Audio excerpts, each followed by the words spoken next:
사실 부처님께서 이 세상에 오신 가장 큰 의미는 부처님께서는 우리들 자신에 대해서 올바로 이해하고 보고 거기에 의거해서 행복하게 살아가는 길을 열어주셨습니다.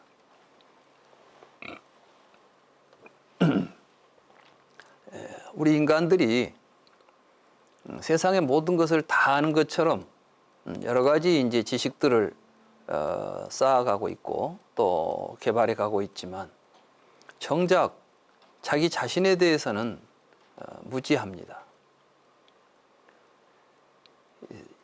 우주가 얼마나 큰지, 뭐 우주에 대해서 우리가 우주에 인공위성을 띄워서 위성들이 우주를 돌아다니는 이런 시대에 살면서도 자기 마음속에서 일어나는 여러 가지 고뇌들, 이런 것들은 왜 일어나는 것인지, 어떻게 해야 이런 것들을 우리가 극복하고 살아갈 수 있는 것인지, 나는 도대체 어떤 존재인지, 이런 것들에 대해서는 사실은 너무나 무지한 것입니다. 우리 불교는 요즘처럼 과학에 의해서 모든 것을 다 아는 것처럼 생각하고 있는 우리들에게 정작 가장 먼저 알아야 될 우리 자신에 대한 이러한 올바른 통찰을 부처님께서는 우리에게 가르쳐 주신 것입니다. 부처님께서는 바로 그런 걸 깨달으신 겁니다. 그렇기 때문에 오늘 우리가 살아가는 이 현대 사회에서 사실은 가장 필요한 게 바로 불교입니다. 바깥 세상 그만큼 알았으면 이제는 우리 자신의 내면을 들여다보고 자기 자신에 대해서 올바른 이해를 할 때가 된 것입니다. 그런 의미에서 요즘 우리가 살펴보고 있는 오원은 바로 우리 자신에 대한 올바른 통찰을 주제로 하고 있습니다. 그런 의미에서 이제 오늘 오치원의 단계, 이 부분을 같이 공부하도록 하겠습니다. 우빠다남 빠리바땀.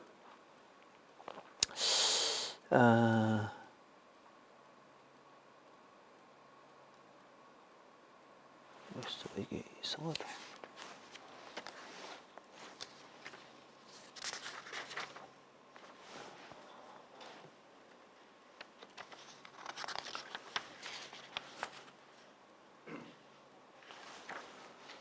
여기 이제 빨리어 제목으로는 우빠다나는 게 취에 여러 가지 취에 의해서 이게 윤전하는, 이것이 어떻게 취가 어떤 식으로 행해지는가에 대한 이야기인데, 제목이 오치원의 단계하고는 이제 이름 그대로는 오치원의 단계라고 할 수가 없겠습니다만은, 여기에서는 오치원이 주제가 돼 가지고 오치원에 대해서 우리가 성찰하는 그 단계를 4단계로 성찰해야 된다는 의미의 경입니다. 먼저 경을 읽어보도록 하겠습니다. 세존께서 사와띠에 제타나 아나타핀티카 사원에 머무실 때 비구들에게 말씀하셨습니다. 비구들이여, 오치원이 있다오. 오치원은 어떤 것인가? 그것은 색치원, 수치원, 상치원, 행치원, 식치원이라오. 아마 여기서 이제 우빠다나라는 것은 이때 오치원에서의 취를 지금 이제 우빠다나라고 이제 이야기하고 있습니다. 그래서 이 우빠다나가 전개되는, 그러니까 이 오치원에 대한 우리들의 통찰이 전개되는 단계가 5단계로 전개가 된다. 이제 4단계로 전개가 된다. 이런 이야기가 되겠습니다. 비구들이여, 내가 오치원의 4단계를 여실하게 통찰하지 못했다면, 비구들이여, 나는 결코 천상과 악마와 범천과 사문, 바라문과 인간과 천인의 세계에서 위 없는 바른 깨달음을 성취한 붓다라고 선언하지 않았을 것이요. 비구들이여 나는 오치원의 네 단계를 여실하게 체득했기 때문에 비구들이여 나는 비로소 천상과 악마와 범천과 사문과 바라문과 인간과 천인의 세계에서 위 없는 바른 깨달음을 성취한 붓다라고 선언했던 것이요. 그러니까 지금 여기에서 부처님께서 내가 깨달은 사람, 내가 붓다라고 한 것은 바로 이 오치원에 대해서 네 단계로 사유를 했기 때문에 거기서 깨달음을 얻었기 때문이다. 그러니까 이제 불교에서 우리가 부처님이 깨달았던 깨달음의 내용은 무엇이냐 하면 우리 이제 12연기라고도 하지만 그건 또 사성제라고도 하는 것입니다. 그리고 이 사성제는 바로 오온을 중심으로 해서 이야기되는 불교 교리인 것입니다. 오온 가운데서도 오취온에 대한 이야기입니다. 그러니까 오취온은 우리가 나라고 취하고 있는 5가지 현상입니다. 그러니까 나에 대한 성찰이라고 말할 수가 있는 것입니다. 우리는 평생 살아가면서 내 인생, 내 것, 나 이런 생각 속에 살고 있는데 그 우리가 나라고 부르는 그 나는 도대체 뭐냐? 이걸 이제 정확하게 이해하는 것, 그걸 부처님은 깨달았다는 것입니다. 그러한 이제 전체적인 큰 취지를 가지고 경을 읽어가도록 하겠습니다. 네 단계는 어떤 것인가?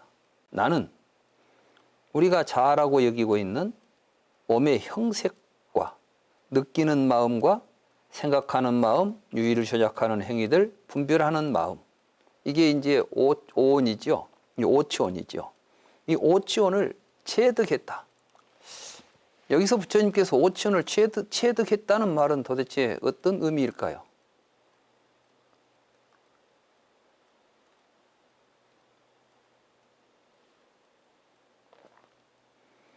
우리는 막연히 나라는 생각을 하면서 살지만 구체적으로 그 내가 무엇인지에 대해서 알지도 못하고 느끼지도 못하고 삽니다. 그냥 나라는 언어를 사용하고 살고 있죠. 그런데 내가 지금 막상 나라는 말을 사용할 때 그 나라는 것이 구체적으로 무엇을 의미하는지를 내가 직접 체험적으로 이해를 못하고 있는 거예요. 여기서 이제 오온에 대해서 체득했다는 이야기는 내가 나라고 하는 것이 내 몸을 가지고 나라고 하고 있구나. 내가 이렇게 감정이 일어날 때 이걸 나라고 하고 있구나. 한번 생각이 일어날 때 이걸 나라고 내가 지금까지 하고 있는 게 이것이었구나. 이런 걸 온몸으로 느끼고 깨닫게 되는 거예요. 이게 이제 깨달음이에요. 그러니까 사성제를 깨달았다는 것은, 첫째 고성제를 깨달았다는 것은 오치원이 나였구나. 내가 지금까지 나라고 불렀던 건 오치원이었구나. 그런데 그 오치원이 사실은 이것 때문에 괴로움이 일어나고 있구나. 이걸 이제 깨달은 거예요. 여러분들이 느끼는 모든 괴로움은 바로 그것 때문에 생기지 않아요. 그래서 사성제 가운데 고성제는 생로병사 우비곤해 애별이고 원중해고 구부듣고 우리가 겪게 되는 이 세상에 태어나서 겪게 되는 모든 괴로움을 한마디로 말한다면 오치온이 괴로움이구나.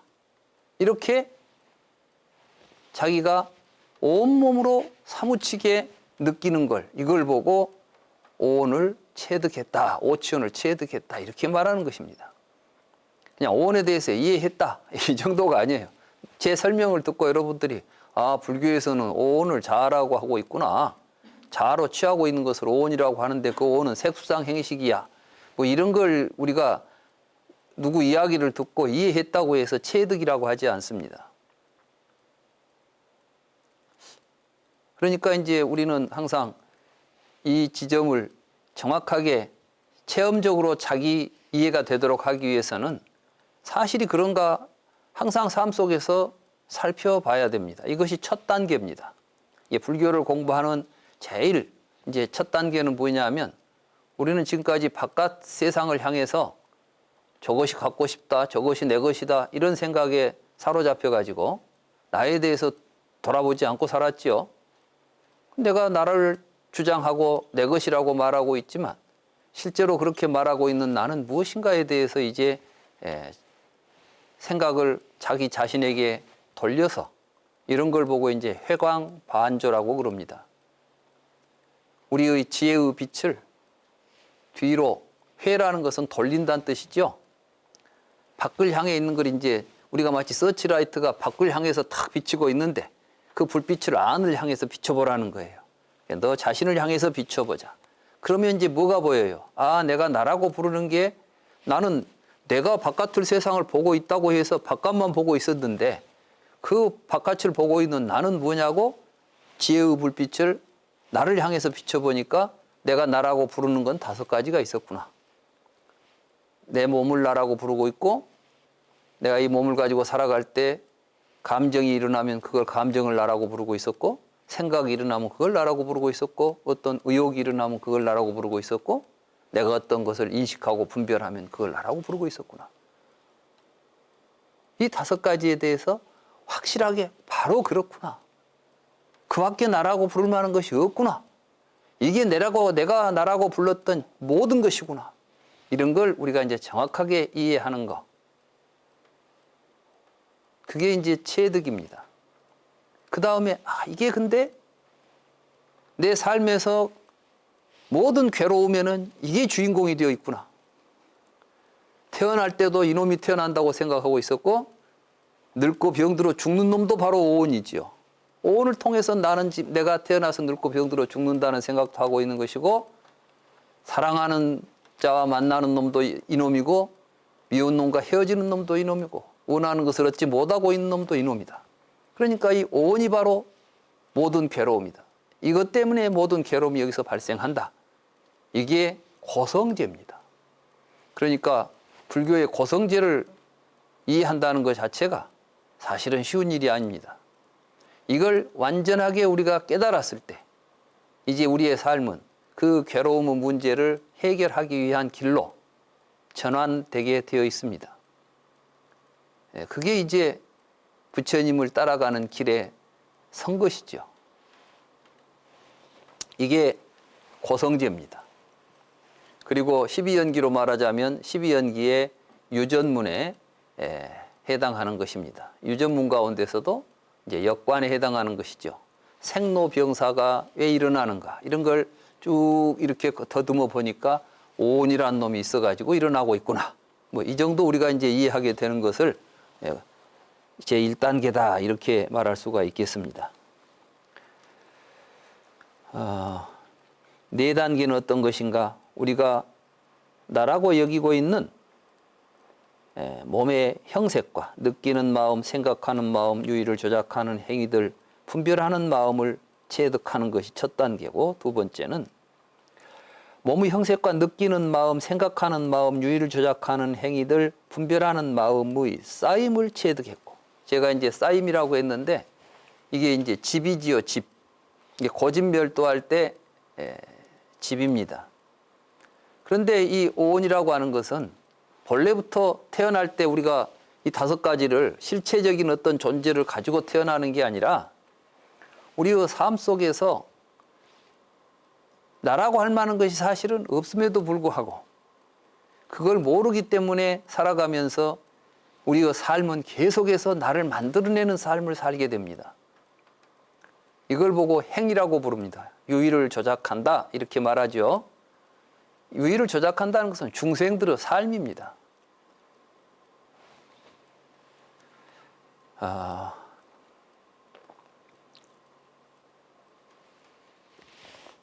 사실은 나라고 하는 것은 내 삶을 통해서 우리 의식 속에 쌓여있는 의식들입니다. 그래서 그걸 이제 집이라고 불렀던 것입니다. 아무튼 이렇게 나라고 하는 의식이 무지한 상태에서 어떻게 쌓여가는가를 정확하게 이제 우리가 몸으로 체득해야 됩니다. 그러니까 이것도 불경을 읽거나 또는 어떤 법사의 이야기를 듣고 그런 것이구나 라고 이해하고 그냥 뭐랄까요? 지식으로서 우리가 받아들이는 게 체득이 아닙니다. 정말 그게 여러분들에게 직접 여러분들의 내면에서 여러분들이 직접 그걸 체험적으로 이제 이해가 돼야 됩니다. 아, 맞아. 이게 나야. 내가 지금까지 나라고 부른 이것은 내가 지금까지 살면서 나라는 생각을 가지고 사니까 생긴 것들이었구나.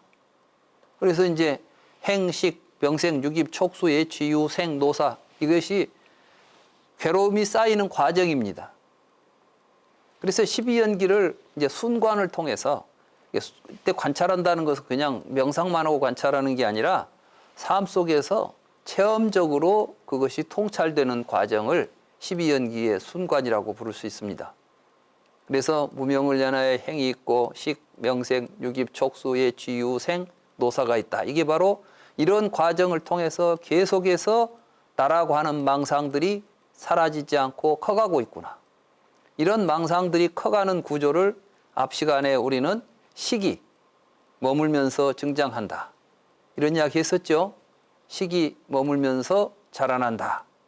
그 과정이 사실은 12연기의 유전문의 구조가 되는 것입니다. 이걸 체득하는 것입니다.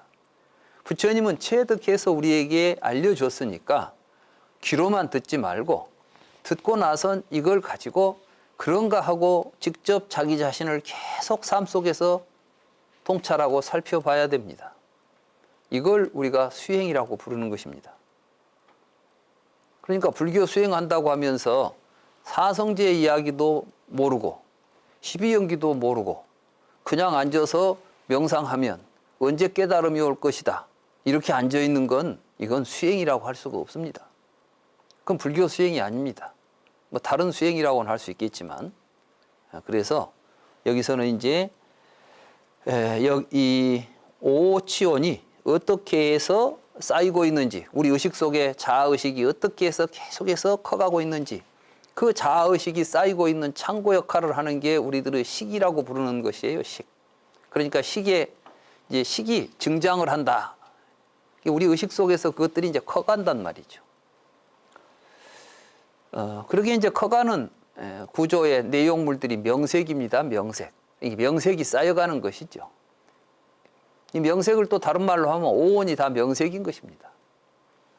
아무튼 쌓임을 체득했고 몸의 형색과 느끼는 마음, 생각하는 마음, 유의를 조작하는 행위하는 행위들 분별하는 마음의 소멸을 체득했고 이게 이제 소멸이라는 것은 이때 소멸이라는 것은 이 몸뚱이가 소멸하는 걸 의미하는 게 아니라 그걸 나라고 취하고 있는 헛된 생각들이 이것들은 사라질 수 있다는 걸 우리가 이제 체득한 거예요. 예를 들어서 여러분들은 몸을 이제 뭐 핍박을 하거나 여러분들의 몸에 병이 들면 여러분들은 내가 병이 들었다, 내가 누구한테 맞았다 하고 상심하고 괴롭죠. 그런데 이 몸은 내가 아니야, 나라고 할 만한 것이 아니지.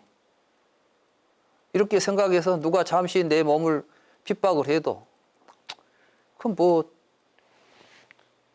이제 그런 이야기가 있잖아요. 옆에 있는 나무를 돌덩이를 누가 때린다고 해서 내가 개의하지 않듯이 내 몸에 누가 나를 가해한다고 해도 내가 그것을 내 몸이라고 생각하지 않고 그냥 넘길 수 있어야 되겠다.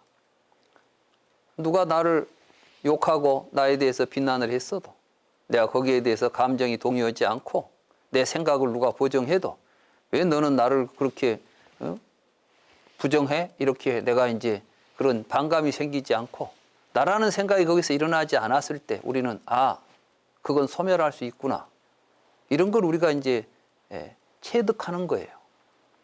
어떻게 오온의 소멸을 체득할 수 있습니까? 라고 우리가 이제 물을 수 있겠지만은 우리의 삶 속에서 우리는 얼마든지 체득할 수 있습니다. 제가 항상 여러분들에게 나 빼놓고 살자고 그런 연습 한번 해보자고 그랬죠?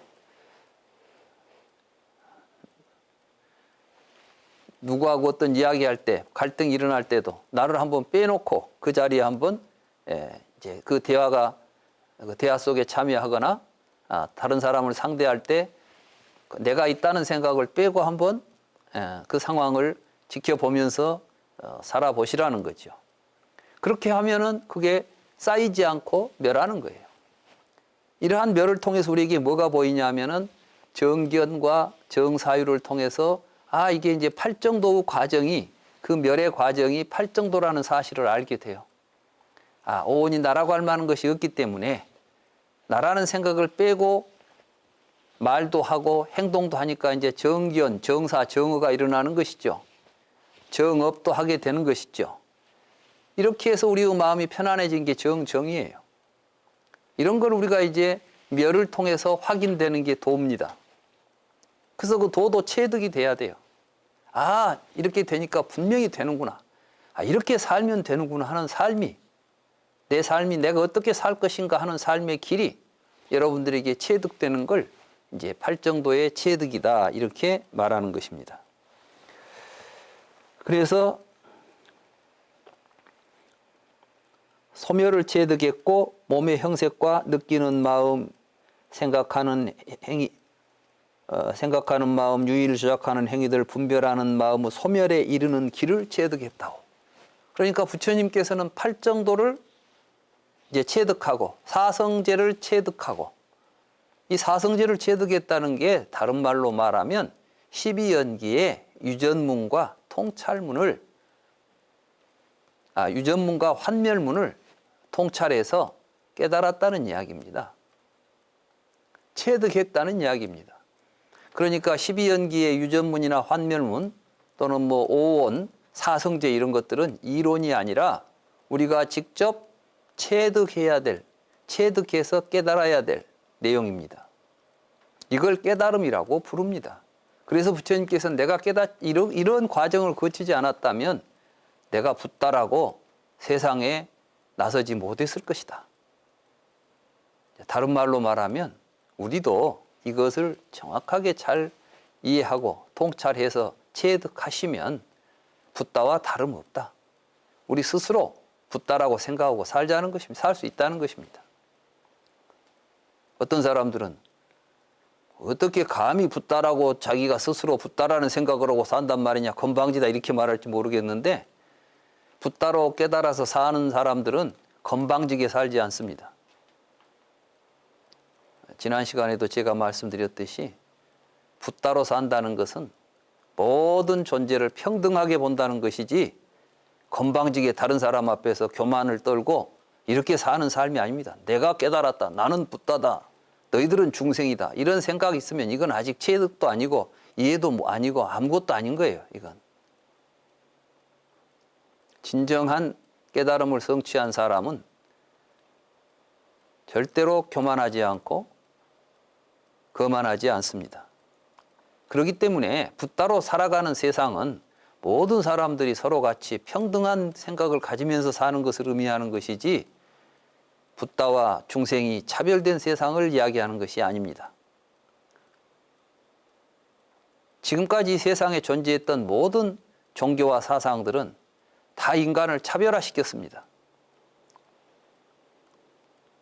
신을 저 정점에다 두고 인간을 저 바닥에다 두고 인간과 신 사이에 중개자를 두고 이런 구조 속에서 종교라는 이름으로 또 철학을 보더라도 가치를 저 높은 곳에다 두고 이런저런 여러 가지 구별을 통해서 차별화시키는 이러한 것들이 우리 인간이 지금까지 추구해왔던 학문이고 종교고 사상이었던 것입니다. 그런데 부처님께서 비로소 이 일체는 함께 연기하고 있고 무지하기 때문에 나타나는 차별들이 세상을 어지럽힌다는 것을 깨달아서 우리 모두가 다 평등한 존재로서 함께 평화롭게 살 수 있는 길을 열어 보여주신 것입니다. 그래서 이제 우리는 이렇게 사성제의 네 단계, 오온을 중심으로 해서 오치온을 중심으로 해서 고진멸도 사성제를 정확하게 체득하게 되면 이게 바로 수행의 완성이다. 이런 이야기를 부처님께서 하시는 것입니다.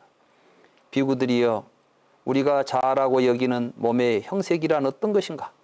이제 드디어 이제 이 몸의 형색에 대해서 정확하게 체득할 수 있는 이제 체득한 내용을 지금부터 말씀하시는 거예요. 사대와 사대를 취하고 있는 형색.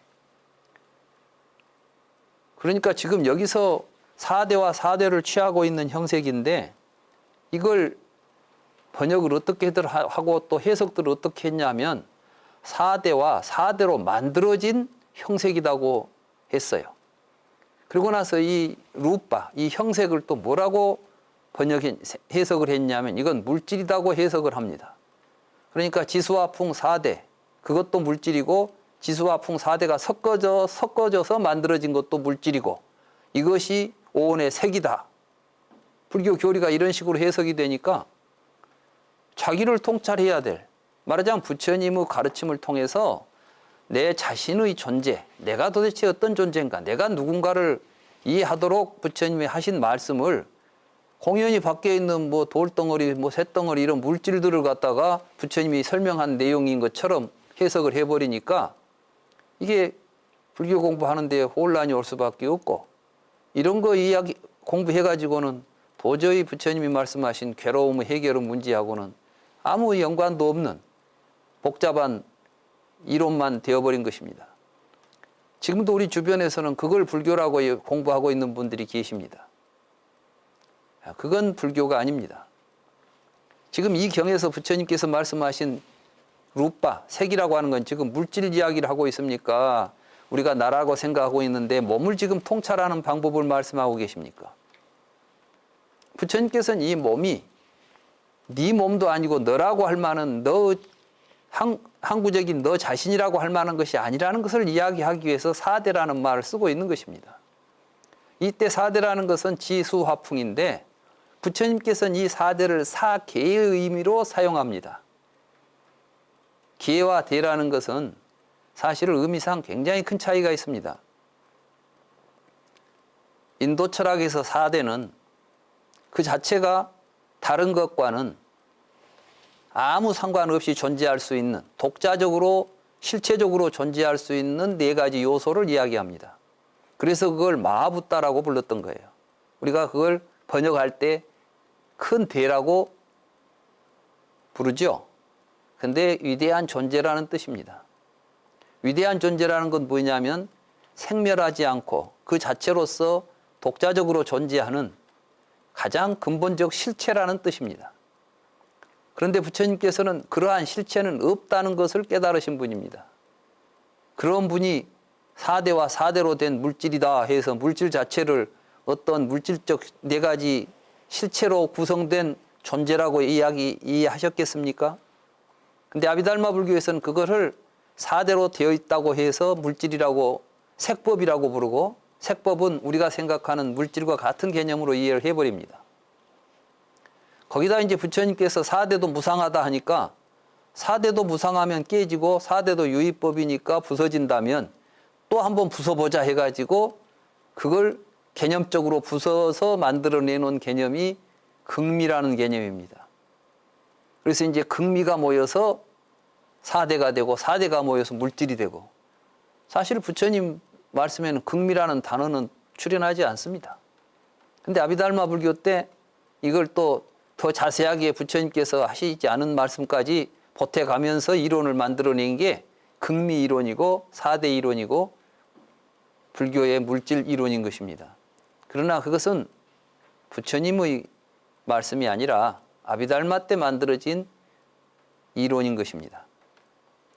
아무튼 사대를 취하고 있다는 것은 뭐냐면 이 이제 사대와 사대를 취하고 있는 형색을 부처님이 설명할 때 어떻게 설명하냐 하면은 그러면 지에 속하는 것은 무엇이냐? 지계에 속하는 것은 우리의 뭐 뼈, 살, 머리카락 이런 건 지계에 속하고 수에 속하는 것은 담즙, 침, 혈액, 뭐 소변 이런 것들은 다 이제 수에 속하고 화에 속하는 것은 우리 몸에 있는 열은 화에 속하고 우리 몸에 움직이고 있는 여러 가지 기운들, 뭐 호흡 이런 것들은 다 풍에 속한다. 그러니까 지수와 풍 4대를 취해가지고 그것이 취해져 가지고 내 몸이다라고 우리가 보고 있는 것이다. 이런 설명을 했던 거예요. 그러니까 우리는 내 몸을 이루고 있는 육신, 뼈, 살, 내장 또는 뭐 그 사이에 흐르고 있는 여러 가지 피고름, 혈액, 땀 이런 걸 우리가 나라고 부르고 있잖아요. 근데 그게 너냐? 이렇게 이제 부처님이 묻고 있는 거예요, 지금. 이제 그런 설명을 갖다가 물질을 구성하는 사대와 사대로 이루어진, 사대로 만들어진이라고 번역을 해버리니까 문제가 있는 것입니다. 그래서 제가 이제 이걸 사대와 사대로 사대를 취하고 있는이라고 제가 번역을 한 것이에요. 그거 보면은 각주 55번 477쪽에 한번 읽어봅시다. 짜뚠남 짜 마부따남 우빠다야 루빠얌이라고 돼 있죠. 그러니까 이제 이 말은 뭐냐면 네 가지 짜뚜라는 것은 이제 사라는 뜻이에요. 숫자 4. 이게 네 가지의 마하부따남, 마하부따라는 게 이제 대라는 뜻이에요. 그래서 짜뚜남 마하부따남이 이제 4대입니다. 4대. 이것을 우빠다야라는 것은 이제 우빠디야띠의 이제 동명사형인데 우빠다야 하고 있는 그것을 취하고 있는 루빵. 루빠가 이제 형색 이런 뜻입니다. 그러니까 우리 눈앞에 보이는 모든 형상들은 네 가지 요소, 우리가 이제 그걸 왜 부처님이 여기서 4대라는 말씀을 쓰시겠어요? 진짜 4대가 있어서 쓰신 게 아니라 인도에서는 사람들이 4대라는 말을 그렇게 쓰고 있었으니까 인도 사람들에게 설명해 주기 위해서 인도 사람들이 쓰는 말을 지금 가지고 이야기하고 있는 거예요. 만약에 요즘 부처님이 오셨다면 160가지 원자를 이야기했겠죠. 그러나 그 원자를 실체시해서 말했겠어요? 우리들의 이해를 돕기 위해서 지금 이 말을 써서 그게 우리가 몸이라고 부르는 것들은 그렇게 되어 있는 것들이야. 그걸 우리가 내 몸이야, 나라라고 집착하고 취하고 살면 되겠어? 이렇게 이제 묻기 위해서 지금 쓰신 말씀이지, 그걸 뭐 객관적인 이론을 설명하는 말씀이 아니란 이야기예요. 부처님께서 하신 불경의 모든 말씀은 그 말을 듣는 사람들이 이해할 수 있도록 그들의 말을 사용해서 자기 자신이라고 믿고 있는 자아의식이 허망하다는 것을 일깨워주기 위해서 하신 말씀들입니다. 불경의 모든 말씀은 그러한 구조로 되어 있다는 것을 알고 읽어야 됩니다. 그러지 부처님께서 깨달아가지고 세상의 모든 진리를 다 알고 있어서 다른 철학과는 다른 어떤 형이상학을 우리에게 보여준다. 이렇게 이해하시면 안 됩니다. 물론 그렇게 말씀하신 내용이 세상에 나와 있는 그 어떤 형이상학이나 철학보다도 위대하게 인간과 세계의 실상을 조명하고 있기 때문에 철학적으로도 다른 철학과는 비교할 수 없는 최고의 철학을 형성하고 있기는 합니다. 그러나 그 목적 자체가 다른 철학처럼 이론에서 그치고 있지 않고 그 부처님의 가르침을 통해서 우리 스스로가 그와 같은 세계를 체득하도록 하는 데 불교의 목적이 있다. 이렇게 이해를 하셔야겠습니다. 그래서 여기 보면 4대를 취하고 있는 형색, 이것을 몸의 형색이라고 부른다고. 그래서 이제 부처님께서 사념처 가운데 신념처를 이제 말씀하실 때 이 몸을 살펴보면 이 몸은 지수와 풍 네 가지의 요소들이 계가 있다, 사계가 있다. 그래가지고 이제 지계에 속하는 것은 무엇이고 수계에 속하는 것은 무엇이고 이렇게 쭉 설명 나오지 않아요? 그 이야기를 통해서 우리 스스로가 이제 살펴봐야 되는 거예요. 제가 얼마 전에 이제 백내장 수술을 했어요. 그러니까 전에 있던 각막도 떼내버리고 안에 있는 수정체도 빼버리고 새로 인공 수정체를 넣어가지고 렌즈를 새로 갈아 넣어놨대요. 근데 더 잘 보여요, 이제. 그러니까 내 몸을 내가 지금 그놈을 내 몸이라고 한다면은 내 몸을 뜯어내는데 내가 그거 용납해서 쓰겠어요? 안 되지. 내 몸인데 내 몸을 없애겠다는데. 근데 그거 없애고 다른 걸 들어오니까 아무 이상도 없고 더 좋아. 그러니까 돈 주고 그거 했다니까요. 그 어떤 게 내 몸이에요. 내 몸이라고 붙잡는 게 잡을 수 있는 게 아무것도 없는 게 사실은.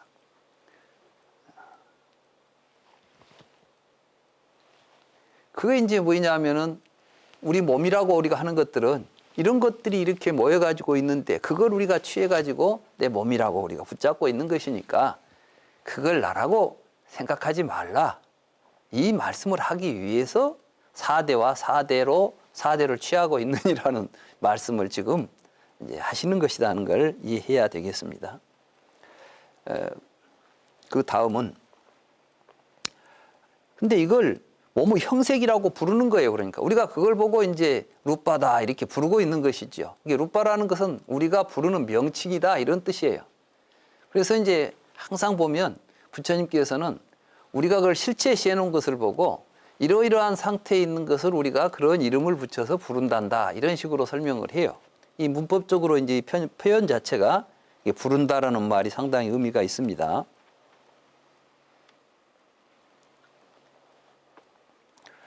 두 번째, 음식이 모여 쌓이면 몸의 형색이 모여 쌓이고 음식이 소멸하면 몸의 형색이 소멸한다. 그러니까 이제 이게 집과 멸에 대해서 이제 통찰하는 거예요. 그럼 내가 내 몸이라고 하는 이 몸이 도대체 뭐가 모였냐? 잘 보면은 내가 먹은 음식들이 모여가지고 쌓여 있는 게 내 몸이고, 우리가 몸에 음식을 안 넣어주면 몸은 사라지지 않아요. 요즘 뭐 다이어트 여러 가지가 있는데 아주 간단해요. 다이어트 원리는 많이 넣어주니까 살이 찌는 거예요. 많이 쌓이는 거예요. 그러니까 적게 넣어주면 빠지게 돼 있어. 아주 안 넣어주면 없어지게 돼 있고.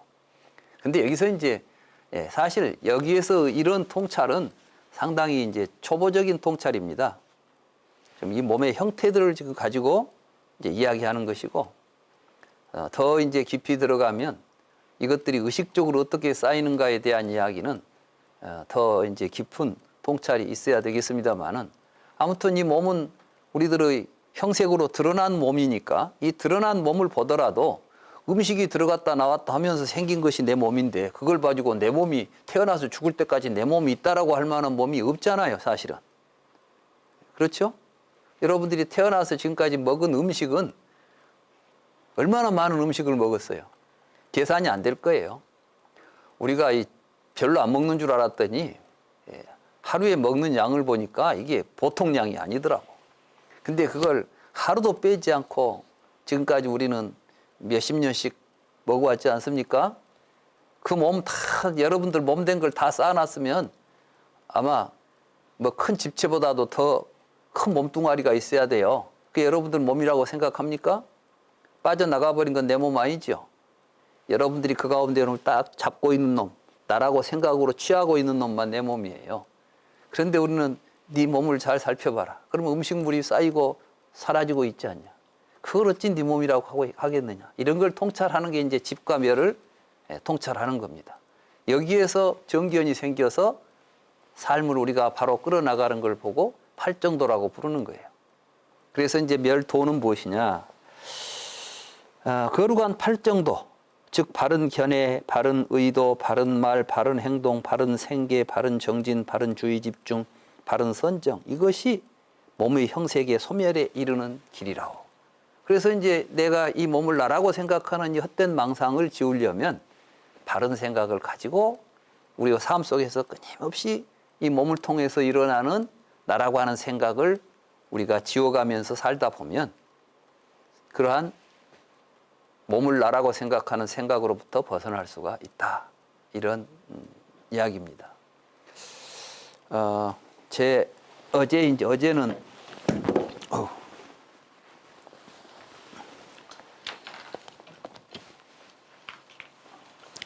오늘은 계속 마이크가 좀 문제를 일으키는구만. 어제 제 아버님이 이제 병원에 오셔서 제가 하루 종일 이제 아버님 병원에 모시고 다녔는데 올해 이제 95이거든요. 그러니까 연세가 많이 높으시죠. 근데 이분이 작년까지만 해도 저보다 건강이 더 좋았어요. 그래가지고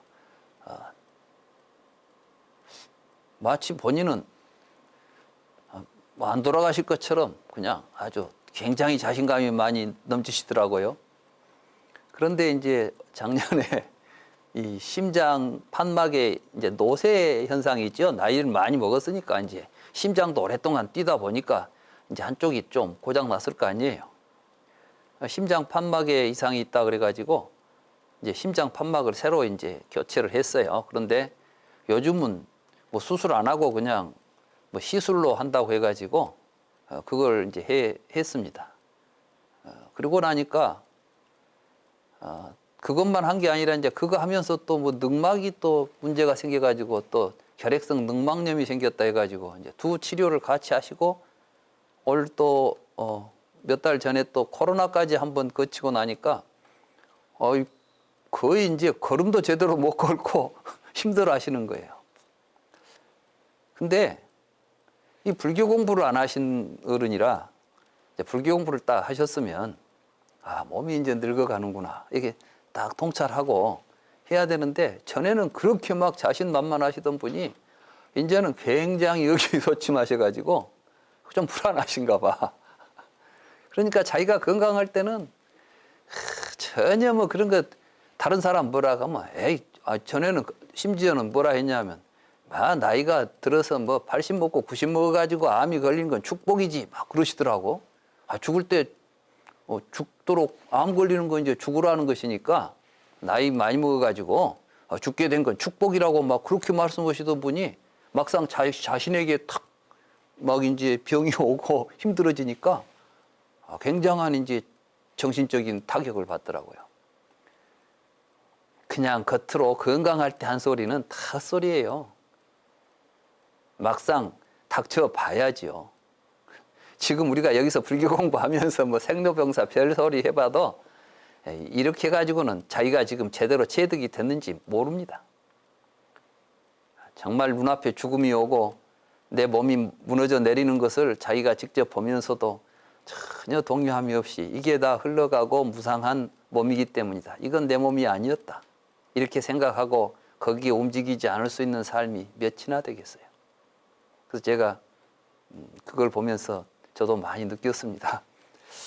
이번에 저도 이제 사실은 어깨도 새로 수술하고 눈도 수술하고 했는데 이 과정에서 예전과는 좀 많이 내 몸 자체가 이제 예전처럼 그렇게 막 활기가 있다고 생각되진 않아요.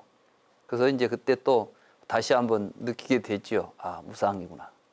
근데 저는 이제 그것 때문에 괴로워지도 않고 다만 몸이라는 건 본래 그렇게 되어 있다는 사실이 이제 증명이 되고 있는 것이니까 그걸 이제 보지요. 이렇게 몸이 보는 것이고 그렇지만 그래도 또 쓸 때까지는 잘 써먹어야 되니까 건강을 좀 유념해서 건강 관리 좀 해줘야 되겠다 이렇게 생각하지 막 이것 때문에 큰일 났다 안 된다 이런 생각은 이제 안 하거든요.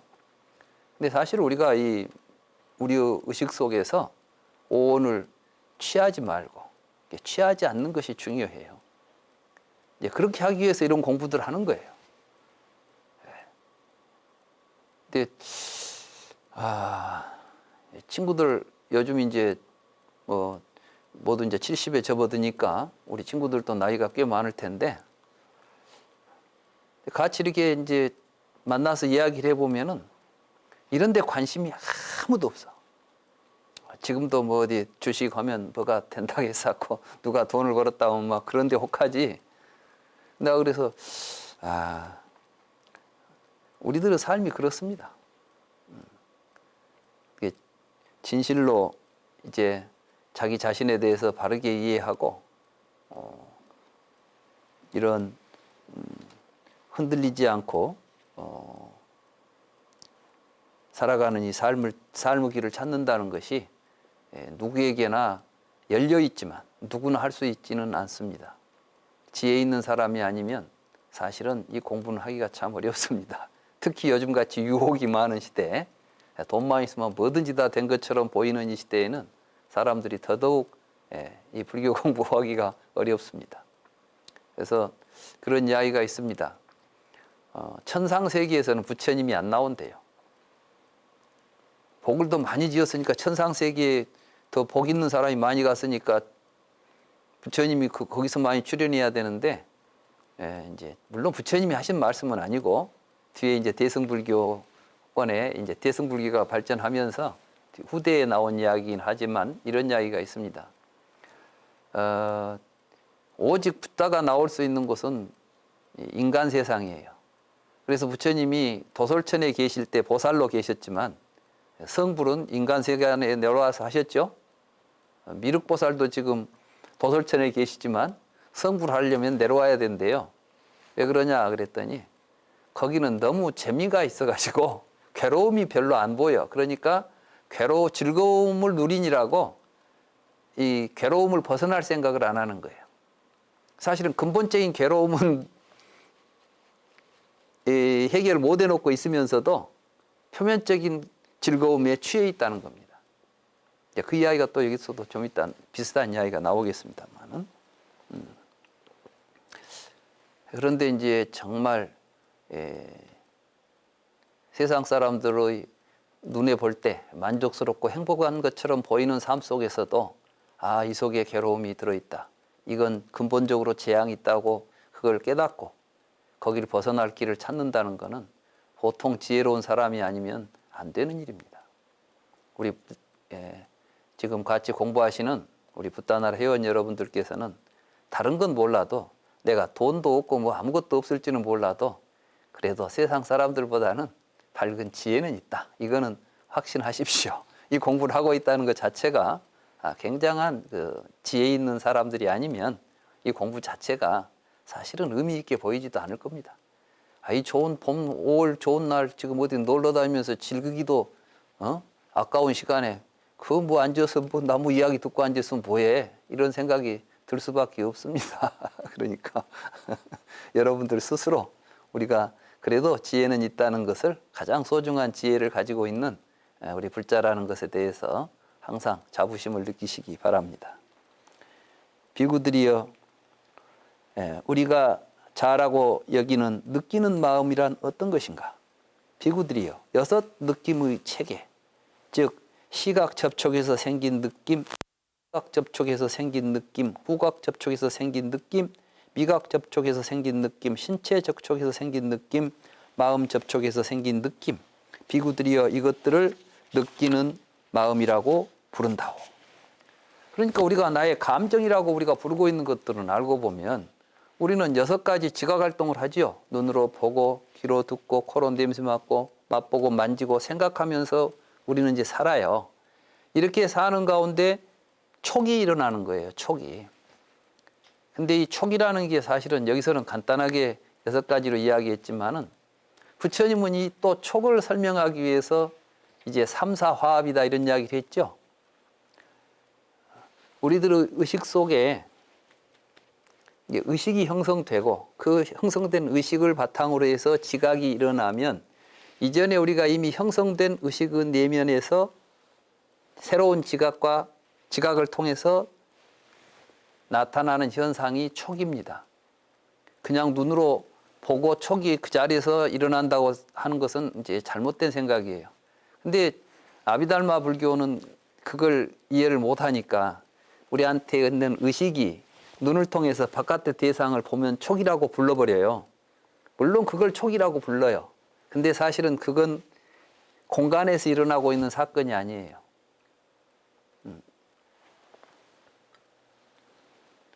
이게 뭡니까? 컵 덮개죠? 컵 덮개입니다. 이 컵 덮개, 컵 덮개. 컵 덮개가 잘 기억이 안 나시나? 이게 뭡니까 하니까 여러분들이 이거 뭐지 했죠? 벌써 여러분들이 아직 촉이 잘 안 되는 거야. 새로운 것이 뭐가 촉이 일어났어요. 근데 내가 컵 덮개 그러니까 저 컵 덮개였구나. 처음에는 이게 컵 덮개인지 뭔지 그러니까 이제 그때 여러분들이 촉이라는 말의 의미가 지금 단순히 보고 나서 컵 덮개니까 컵 덮개가 턱 보이냐면 그렇게 안 보인다니까. 우리가 뭘 보게 되는 것은 반드시 내 의식 안에 있는 것과 만났을 때가 촉이에요. 이건 뭡니까? 컵이죠. 컵. 저기 컵이 있다고 내가 접촉했다는 것은 그럼 이게 컵이라는 게 본래부터 컵 이름을 가지고 세상에 컵이 있어서 본 겁니까? 내가 저걸 컵이라고 하기 전에는 저건 컵이 아닌 거예요, 사실은. 우리에게 느껴지는 느낌이라는 것은 전부 이러한 구조 속에서 일어나고 있다는 걸 알아야 된다는 것이죠.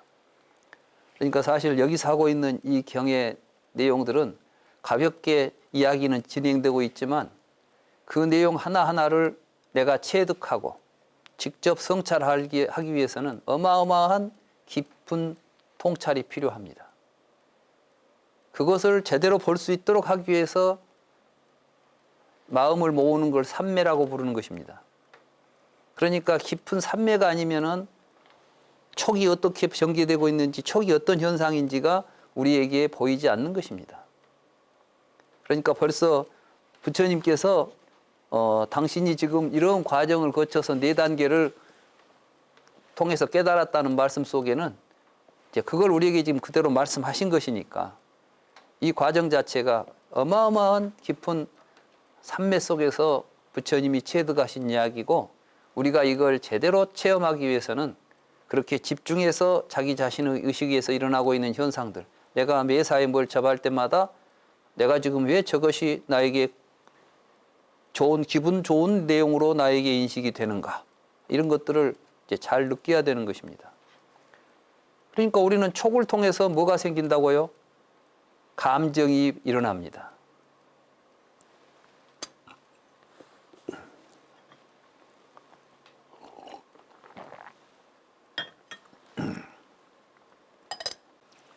얼마 전에 뭐 신문에 보니까 골동품 시장에서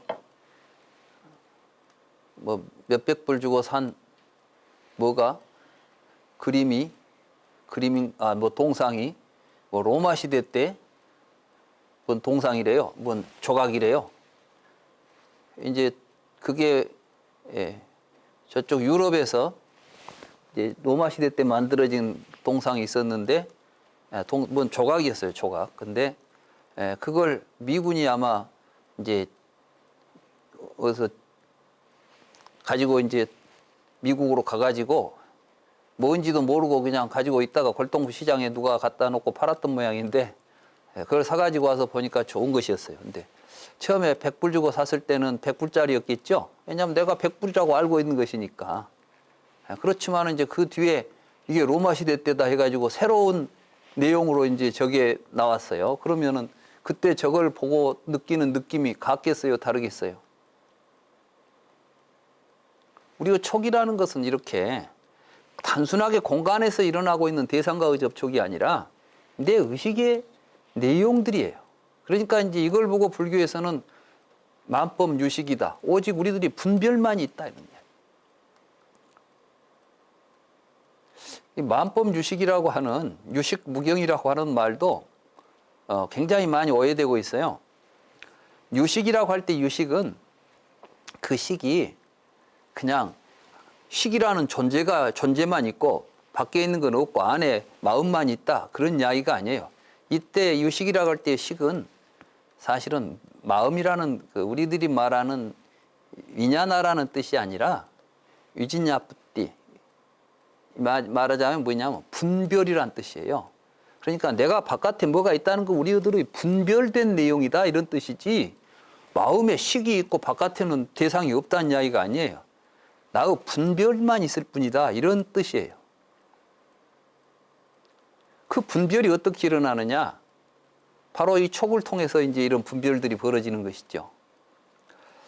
아무튼 접촉이 모여 쌓이면 느끼는 마음이 모여 쌓이고, 그러니까 우리가 어떤 경험들을 많이 하니까 우리의 경험이 모여가지고 우리들의 의식이 형성되고 그것에 의해서 우리들은 느낌이 발생하고 있는 것이죠.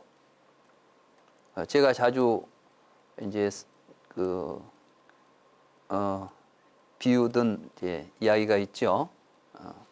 자라보고 놀란 사람은 소뚜껑 보고도 놀란다. 이게 자라를 보고 놀란 생각들이 자라가 무섭다는 생각에 의해서 자라라는 것은 무서운 것이라는 의식을 가지고 있으면 자라 비슷한 것만 봐도 놀라는 거예요.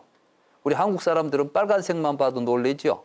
하도 공산당 때려잡자 해가지고 막 빨간색만 보면 그냥 왠지 막 왠지 저 색깔은 가지고 다니기만 해도 위험할 것 같아.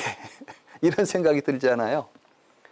이런 것들이 우리가 가지고 있는 경험에 의해서 우리들의 감정, 촉이 일어나고 그 촉에 의해서 감정들이 발생하는 것입니다. 경험을 달리하면 그것들은 또 달라지는 것이죠. 이렇게 해서 느낌이라고 하는 것은 고정된 실체가 아니라 경험에 의해서 만들어지는 것들이다. 그래서 이제 경험이 소멸하면 느끼는 마음도 소멸한다. 거룩한 팔정도가 즉 바른 견해, 바른 의도, 말, 행동, 생계, 바른 정진, 주의 집중 선정이 이것을 소멸하는 길이다. 그러니까 쉽게 말하면 오온을 벗어나서 괴로움을 벗어나려면은 바른 삶이라는 거예요.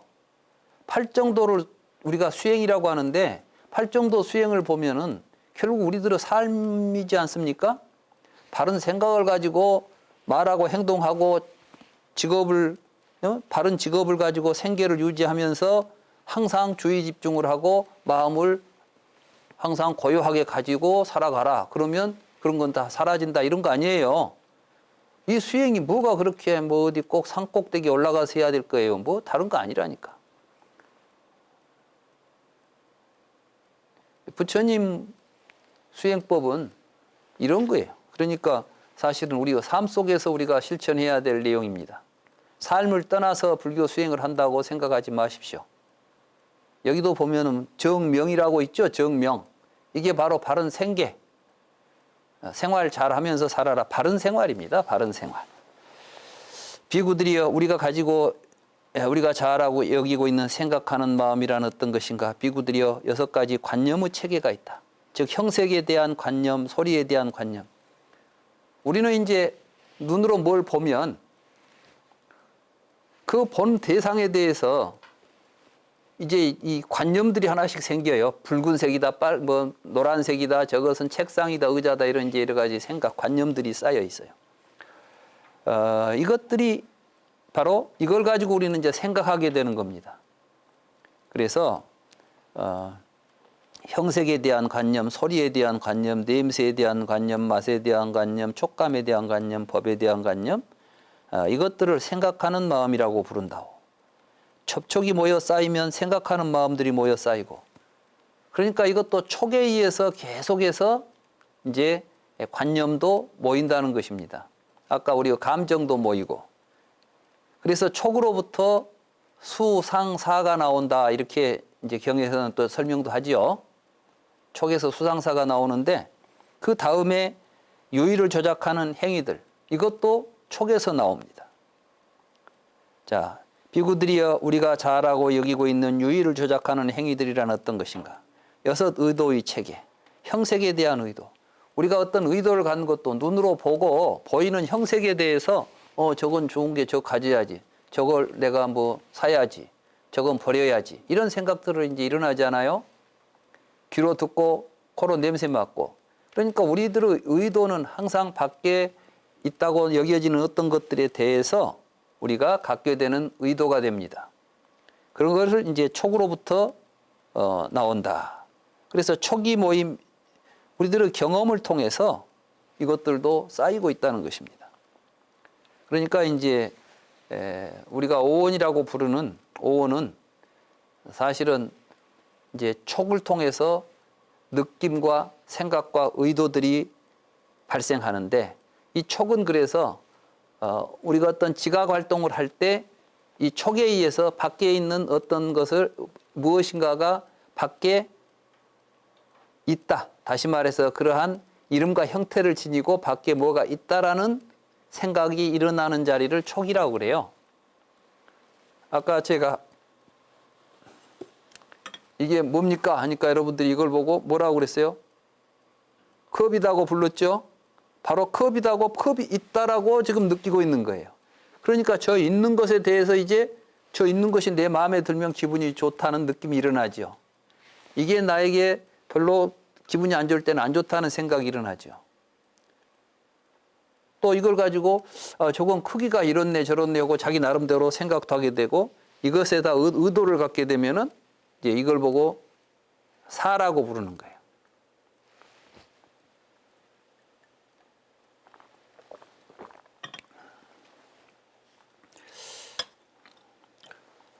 아무튼 이제 그러니까 지금 오온이 발생하는 이 구조가 또다시 다른 시각에서 보게 되면은 12입처 이제 12입처가 뒤에 또 공부가 될 텐데 안과 색을 연하여 안식이 있다. 이 세 가지가 모여서 우리의 삶 속에서 세 가지가 함께 자리하는 구조를 촉이라고 부른다. 삼사 화합을 촉이라고 한다. 이렇게 이제 이야기하지 않습니까? 그 촉으로부터 수와 상과 사가 발생하게 된다. 이것은 이론이 아니라니까요. 직접 내 삶을 가만히 이렇게 살펴보면 내가 반드시 느낌이 일어나고 생각이 일어나고 어떤 의욕이 일어날 때는 반드시 대상이 있게 되죠. 무엇에 대해서 그것이 나를 기분 좋게 했다거나 나는 그것에 대해서 생각한다거나 그것을 갖고 싶다거나 할 때 무언가가 대상이 있어요. 이 대상이 주어지는 구조가 촉인데 그때 대상 밖에 있는 대상처럼 여겨지는 것은 실제로는 밖에 있는 게 아니라 우리들 의식 안에 형성된 것이 투영된다는 사실이에요. 이런 것들을 우리들이 이제 이런 교리들을 부처님 말씀을 들었으면 내가 느낌이 일어날 때 나는 지금 저 좋다고 했는데 왜 좋다고 내가 하고 있지? 이렇게 다시 자기를 들여다보고 이 과정이 과연 옳은가를 여러분들이 이제 체크해 봐야 돼요. 근데 우리는 이제 이런 가르침을 듣기 전에는 전혀 이런 소식을 모르고 살았잖아요. 촉이 있어서 수상사가 나온다는 생각 해보셨어요? 전혀 생각을 안 했지만은 부처님께서 그걸 보여준 거예요. 이런 철학은 세상에 없어요. 어떤 철학도 이런 직접 우리 삶 속에서 일어나는 것을 직접 통찰해 가면서 설명해 준 이야기가 어디가 있습니까? 전부 바깥에 본 것을 가지고 이렇다 저렇다 이론 만들어냈지. 그래서 이제 철학이 불교는 기존의 철학으로 접근이 안 되는 것입니다. 제 아무리 위대한 철학이 밖에 지금까지 어디 있었다 하더라도 그 철학을 가지고 불교 이해가 잘 안 되는 것은 철학은 항상 바깥에 있는 세상을 향해서 어떤 지식을 추구했다면 불교는 바로 그러한 지식들이 만들어지고 형성되는 우리들의 의식의 내면을 직접 들여다보는 철학이기 때문에 그렇습니다. 자, 비구들이여, 우리가 분별하는 마음이란 자아라고 여기고 있는 분별하는 마음이란 어떤 것인가? 6가지 분별의 체계가 있다고. 시각 분별, 청각 분별, 후각 분별, 미각 분별, 촉각 분별, 마음 분별. 그러니까 우리가 이제 눈으로 보면 뭐 색깔들이 구별이 되죠. 귀로 들으면 소리가 구별이 되고 코 냄새 맛. 그러니까 이제 보고 듣고 냄새 맡고 맛보고 만지고 생각할 때 형성되는 이제 분별들이 있는데 이것들이 계속해서 모여가지고 자기 의식 세계를 형성하고 있는 것입니다. 그러면은 이때 어떤 식으로 이것들이 모이냐면 이름과 형태의 상태를 가지고 우리 의식 속에 모이는 거예요. 이게 굉장히 지금 사실은 이 부분을 지금까지 어떤 심리학에서도 우리들의 의식이 언어와 그 언어가 지시하는 어떠한 내용의 형태로서 형성되고 있다는 사실은 아무도 생각을 못했어요. 이 명색과 시그 관계는 사실은 이 부처님의 깨달음의 핵심입니다. 이 부분이. 근데 이 명색 이 부분을 우리가 너무 많이 오해하고 있었던 거예요. 불교를 하시는 해석하신 분들이 이걸 물질과 정신으로 해버리니까 아주 엉망진창이 된 거죠. 불교 교리가 다 갈기갈기 찢어져 버려가지고 불교를 어떻게 우리가 수행할지도 모르게 되어버렸어요. 명색은 물질 정신이 아닙니다. 실제로 개념으로 보더라도 물질 정신과는 아무 상관없는 단어예요. 아비달마에서 그걸 색법, 신법이라고 이렇게 해석을 잘못 따라가지고 문제가 생겼지, 본래는 나마는 램이고 루빠는 형태라니까. 부처님은 한 번도 이걸 가지고 다른 이야기를 하신 적이 없어요. 그러니까 우리 의식 속에는 명색이 쌓여 있다. 그 명색을 가지고 세상을 보는 거예요. 그러니까 내 안에 이름이 없는 것은 바깥에 존재하지 않아요. 그리고 우리는 필요에 따라서 이름을 만들어내고 있지, 이름을 가지고 존재하는 존재는 세상에 단 하나도 없습니다. 본래부터 이름도 없고 본래부터 그 독자적으로 존재하는 것도 없죠.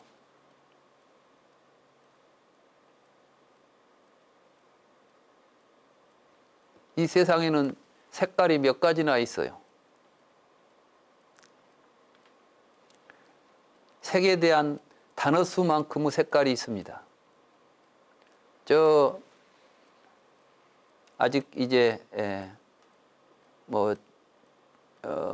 많은 언어를 가지고 살지 않고 있는, 이제 상당히 그 오랜 뭐랄까요, 원시적인 삶을 지금도 그대로 유지하고 있는 부족들은, 어느 부족은 색에 대한 단어가 2개가 있는 부족이 있대, 언어가.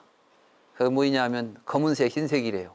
근데 내가 보니까 우리가 지금 검은색, 흰색이라고 하는데 그 사람들은 우리가 생각하는 검은색, 흰색이 아니에요. 나는 그냥 밝음과 어둠이라고 봐요.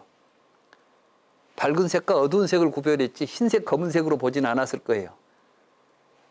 그런데 이제 조금 더 색이 늘어나면 3가지 색이 기본적으로 나온답니다. 이게 삼원색이래요. 빨강, 노랑, 파랑, 이 3가지 색 단어가 있답니다.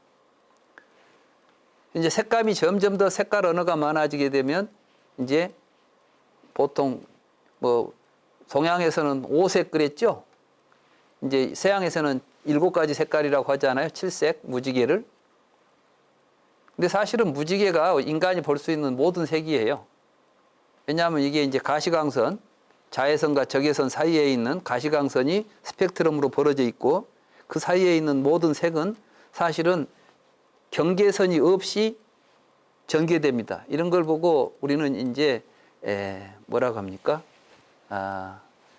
색과 색 사이에 여기까지가 빨강, 주황, 노랑, 이렇게 빨주노초 파남보가 딱딱딱 있는 게 아니라 빨강과 주황 사이에도 수없이 많은 스펙트럼이 있지요. 다만 그것을 존재화시키는 건 이름입니다. 이 세상의 모든 존재는 이렇게 서로 마치 무지개의 색깔이 어우러지듯이 모든 존재가 같이 함께 이렇게 서로 융합되어 있어요. 이걸 법성계에서는 법성월융 무이상이라고 그랬죠. 거기에 이제 우리가 우리의 지각을 통해서 형성되는 분별에 의해서 개념들을 만들어 가지고 명색으로서 구별해내면 이때 비로소 세상에는 존재들이 드러나요. 그러니까 세상에 존재는 없습니다. 존재는 이름을 통해서만 드러납니다. 그 이름을 만들어내는 과정을 12연계에서는 취라고 불렀던 것이죠. 그래서 취를 통하여 유가 있다. 유가 있으니까 생사가 있다. 이렇게 이제 전개되는 것입니다. 이론적으로. 아무튼 우리들의 의식 속에는 명색이 쌓여 있습니다. 그래서 이러한 명색이 소멸하면 사실은 분별하는 마음도 소멸합니다. 그러니까 여러분들의 의식 속에 그것에 대한 이름이 사라져버리면 그것을 분별하는 여러분들의 마음도 사라지는 것입니다. 그건 요즘 이제 심리학 또는 정신의학에서도 증명이 되는 이야기죠. 치매가 오면 아들 이름도 잊어버리고 아들에 대한 모든 명색이 사라져버리면은 자기 아들 보고 할아버지 그런대요, 그냥. 말하자면은 90 먹은 노인이 70 먹은 아들 보고 자기는 또 기억이 다 사라져가지고 명색이 다 사라지는 거죠. 기억이 사라진다는 게.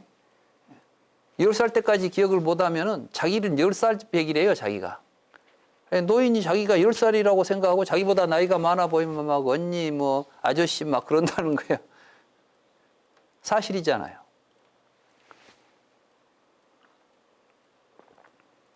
마음이라는 게 어디가 뭐 실체가 있다. 불교에서는 마음을 중요시한다고 그래서 마음이라는 게 실체가 있어가지고 뭐 불성이라는 마음이 있다. 그건 전부 다 불교를 이해를 잘 못해서 하는 이야기예요. 사실은 식이라고 하는 것은 이렇게 명색이 쌓여 있는 구조입니다. 그걸 나라고 부르고 있고 그게 내가 태어나서 죽을 때까지 존재하는 내 마음이라고 붙잡지 말라는 겁니다. 그걸 우리가 올바로 분별하는 마음이 내가 아니라는 사실을 깨닫기 위해서는 이게 이제 팔정도적인 팔정도를 실천하는 삶을 통해서 드러난다는 것입니다.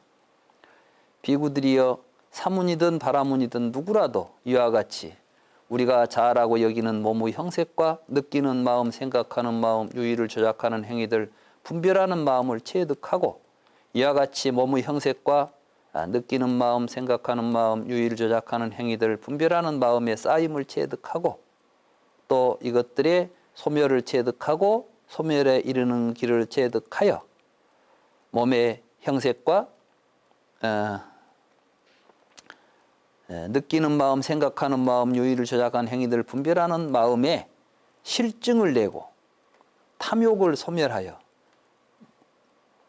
이런 오온의 소멸에 도달했다면, 그러니까 여기서 이제 굉장히 중요한 게 이런 사성제를 통해서 이제 정확하게 이해를 한 다음에 이러한 오온에 대해서 우리가 지금까지 이게 좋다고 우리는 오온을 나라고 생각해서 나를 위한 삶을 살았잖아요. 그런데 이제 여기에 대해서 염리하는 거예요. 염리. 이제 그걸 나라고 취하고 있는 이러한 상태에 대해서 우리가 그 실증을 내라는 거예요. 실증을 내게 되면은 그것에 대한 이제 그것을 위한 탐욕들이 사라지게 될 것이고, 탐욕이 사라지게 되면은 이게 그것들이 소멸하게 된다. 이제 이런 구조가 되겠습니다. 그래서 이렇게 할 때 그들은 잘 도달한 것이며 잘 도달한 사람들이 이 법과 율에 굳게 선 사람들이라고. 그러니까 이제 부처님 법에 우리가 굳건하게 서서 수행하고 살아간다고 하는 것은 바로 이렇게 오온에 대한 사성제를 이제 통해서 오온에 대한 통찰을 올바로 하고 그것들에 대한 염리, 이욕, 해탈 이런 겁니다. 염리, 이욕, 해탈이라고 한문으로는 표현한 것을 제가 이제 염리, 이욕이라는 것을 이제 염리라고 했고, 염리라고 했고 이욕이 이제 벗어나는 것, 그 다음에 이제 해탈, 소멸, 이거 이제 그런 이제 단어들이 많이 나오죠. 항상 보면은 수행을 할 때 뭐 오온에 대해서 염리하고 이욕하여 뭐 출리 또 벗어나랄지 뭐 이런 이야기들이 다 이런 맥락에서 나오는 이야기라고 할 수가 있겠습니다. 비구들이여 사문이든 바라문이든 누구라도 이와 같이 우리가 자아라고 여기는 몸의 형색과 오온에 대해서 이걸 체득하고 그러니까 고진멸도 오온을 통한 사성제에 대한 체득이 있고 그걸 체득한 다음에 이것들에 대해서 이제 염리, 실증을 내고 그렇게 해서 이제 욕망을 떠나서 해탈했다면 이제 이 욕을 해탈이라고 그래요. 해탈한다는 것은 그것에 대한 이제 관심을 우리가 안 갖는 거죠. 그러니까 오온에 대해서 나라고 하는 망상을 더 이상 내가 이제 붙잡고 있지 않는 걸 해탈이라고 그럽니다. 불교 해탈이라는 건 뭐냐면 내가 있다는 생각으로부터 벗어나는 거예요. 이것이 나라고 하는 집착으로부터 벗어나는 걸 해탈이라고 합니다. 그걸 붙잡고 있는 걸 욕망이라고 그래요. 그러니까 이제 이욕 해탈이라는 말은 나라고 하는 것에 대해서 더 이상 이제 내가 그 욕심을 내지 않는 것이죠. 근데 사람들은 그걸 버리기가 참 어렵잖아요. 그걸 붙잡고 지금까지 살아왔는데 그걸 버리라고 하면 어떻게 버리겠어요? 그게 어려워서 어려운 게 아니라 사실은 버리기려고 보면 없는 걸 만들려면 어렵지만 있는 걸 버리기는 쉽죠. 근데 그 버리기가 쉽지 않은 것이죠. 불교에서 수행이 어렵다는 것은 어려운 막 고통스러운 어떤 일을 해서 어려운 게 아니에요. 그래 부처님께서 고행을 하지 말라는 것은 몸 괴롭히는 것이 수행이 아니다. 내가 내 생각으로부터 잘못된 생각을 버리고 바른 생각으로 살아가는 게 수행이니까 공연히 쓸데없이 몸 고달프게 수행하지 말고 생각 바로 먹고 정경 가지고 바르게 살아야 된다는 것입니다. 그래서 여기 보면 이제 그런 이야기가 나오잖아요. 마지막 저서 보면 실증내고부터 봅시다. 실증내고 탐욕을 소멸하여 몸의 형색과 느끼는 마음, 생각하는 마음, 유의를 조작하는 행위들을 분별하는 마음이 소멸하여 집착하지 않고 해탈했다면 그들은 잘 해탈한 사람들이다. 누가 해탈했다 그러면 뭘 다짜고짜 당신 해탈했습니까? 이렇게 물어보는 건 참 무식한 이야기들이죠. 해탈했다는 것은 나라고 하는 집착, 망상으로부터 내가 벗어났다 이런 뜻이에요. 그걸 부처님이 잘 해탈한 것이다 이렇게 말한 겁니다. 잘 해탈한 사람들이 완전한 사람들이라고. 완전한 사람들, 그들에게는 윤회를 언급할 수 없다고. 그러니까 부처님은 지금 윤회 이야기를 하자는 거예요. 윤회 이야기 할 수 없는 사람이 사람으로 살자는 거예요. 이런 이야기를 보고도 불교가 윤회설이라고 했으면 참 답답하지. 부처님 지금 윤회하자는 이야기를 한 거예요. 윤회한다는 생각은 네가 있다는 생각을 찾고 있으니까 나타났으니까. 네가 있다는 생각을 벗어나서 해탈하면 그때는 윤회한다는 생각, 윤회라는 말 자체가 여기에는 거론될 처지가 아니다는 이야기를 하고 있지 않습니까? 그 이야기가 제 이야기입니까? 부처님 말씀입니까? 여기에 부처님이 그렇게 말씀하셨잖아요. 근데 이런 이야기를 내가 한다고 나보고 이중표 교수는 윤회를 부정하니까 이건 불교 하는 사람이 아니다 막 이렇게 했으면 그것도 참 좀 뭔가 좀 뭐 잘못된 거 아니겠어요? 경을 바로 보고 공부를 바로 하면 이게 부처님의 말씀입니다. 저는 지금까지 제 개인적인 이야기를 한 적이 없어요. 저는 항상 경을 놓고 이야기했지 경 없이 나 혼자 내 독자적인 이야기를 한 적이 없습니다. 저는 모든 강의를 할 때 이렇게 경전을 놓고 했고 어디 가서 저에게 법문을 해달라고 청을 해도 제가 반드시 경전을 가지고 가서 인용하고 그 경전에 근거해서 말씀을 드렸지 내 생각을 한 번도 이야기해 본 적이 없습니다. 저는 제가 별로 제 개인적으로 깨달은 게 없기 때문에 할 이야기가 없습니다. 저는 다만 부처님의 말씀을 보고 듣고 또 거기에서 제가 공감하고 그런 이야기를 함께 공유하고 있을 뿐입니다. 우리 붓다나라 회원 여러분들은 이제 윤회를 벗어나는 공부를 윤회라는 헛된 망상에서 벗어나는 공부가 진정한 불교라는 생각을 가지고 공부하시기 바랍니다. 경이 워낙 내용이 방대한 경이라서 시간이 꽤 많이 흘렀죠.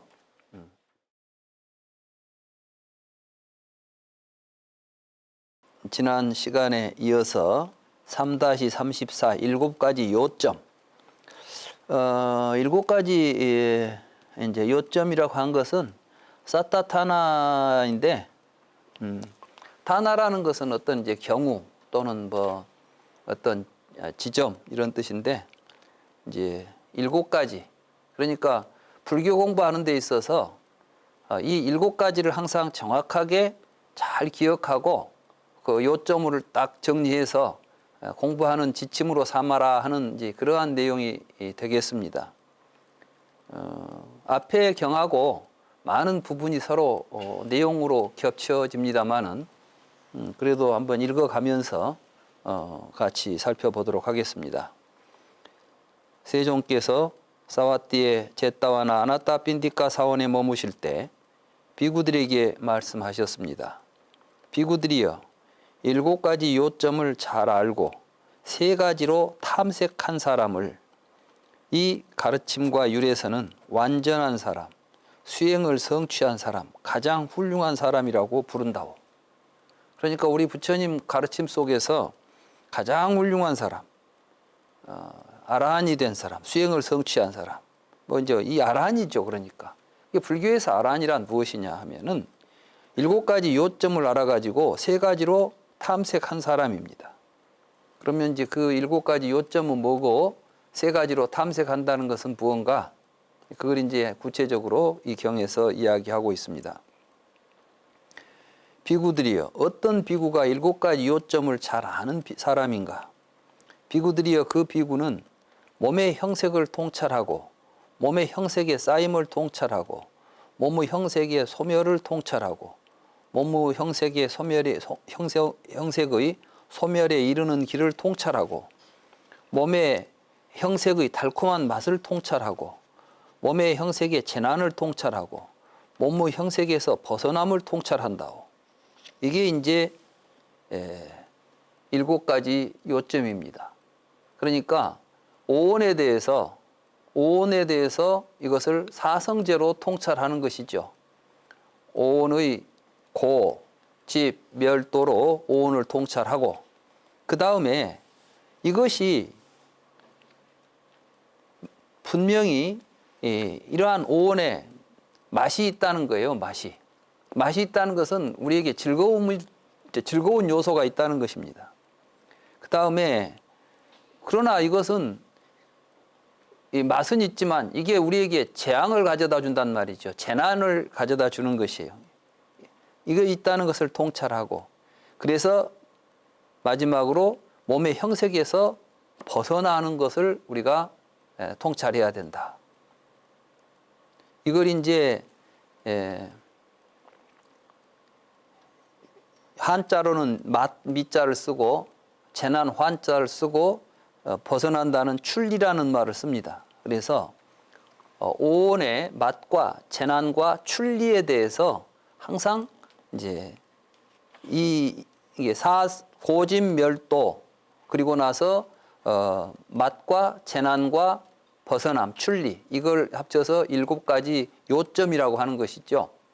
우리가 불교 공부를 한다는 것은 나 자신에 대해서 사성제로 통찰한 다음에 우리 몸과 감정 또는 생각, 의지, 의식들이 우리들에게 주는 유혹이 있단 말이에요. 맛. 근데 우리는 거기에 빠져서 살고 있으니까 그걸 통해서 이것은 맛은 있지만 분명히 이것은 뒤끝이 좋지 않다. 이건 분명히 우리에게 재앙을 가져다 준다. 이건 재난이다. 이렇게 이제 우리가 이해해야 되고 그래서 그걸 우리가 재앙이라고 생각하고 재난을 우리가 만났으면 그 화가 있는 곳에 머물러야 되겠습니까? 도망쳐야 되겠습니까? 도망가야 되겠죠? 이걸 보고 이제 출리, 벗어난다고 말하는 것입니다. 그래서 이제 먼저 몸의 형색에 대해서 이해를 하고 이제 각각의 그 맛에 대해서 이제 이해하는 게 아까 우리가 살펴봤던 경과 겹치는 대목들인데 비구들이여 몸의 형색이란 어떤 것인가? 4대와 4대를 취하고 있는 형색, 비구들이여 이것을 몸의 형색이라고 부른다오. 음식이 모여 쌓이면 몸의 형색이 모여 쌓인다오. 음식이 소멸하면 몸의 형색이 소멸한다오. 거룩한 팔정도, 즉 바른 견해, 의도, 말, 행동, 생계, 정진, 주의 집중, 선정 이것이 우리가 잘하고 여기는 몸의 형색의 소멸에 이르는 길이라오. 몸의 형색에 의존하여 생긴 즐거움과 만족 이것이 몸의 형색의 달콤한 맛이라오. 우리가 이 몸을 가지고 있으니까 이 눈으로 뭘 보면 재미도 있고 손으로 뭐 만져보면 재미도 있고 맛있는 거 먹으면 재미도 있고 이게 다 이제 이 몸의 형색이 우리에게 주는 맛이에요. 그러니까 이걸 우리가 취해가지고 좋은 것 보고 싶고 좋은 것 먹고 싶고 만지고 싶고 이렇게 살잖아요. 그런데 이 몸의 형색은 지속성이 없고 근데 이 몸이 계속해서 그렇게 즐길 수 있는 실체로 있다면 좋은데 지속성이 없다는 것은 계속 이제 늙어가고 병들어가는 존재라는 것이죠. 괴롭고 변해가는 법이라는 사실. 이 몸은 결국 마지막에 고통스러운 현실로서 우리에게 드러나죠. 젊어서 용모가 아주 젊고 예쁠 때는 세상 사람들의 막 부러움도 사고 다듬고 나가면은 사람들이 보는 것만 해도 즐겁고 행복할 때가 있죠. 그런데 이제 나이가 들어가지고 늙어버리면 누가 쳐다보지도 않고 오히려 옆에 오면은 꺼려하고 이 정도가 되면 이제 이때부터는 재앙이죠, 이 몸이.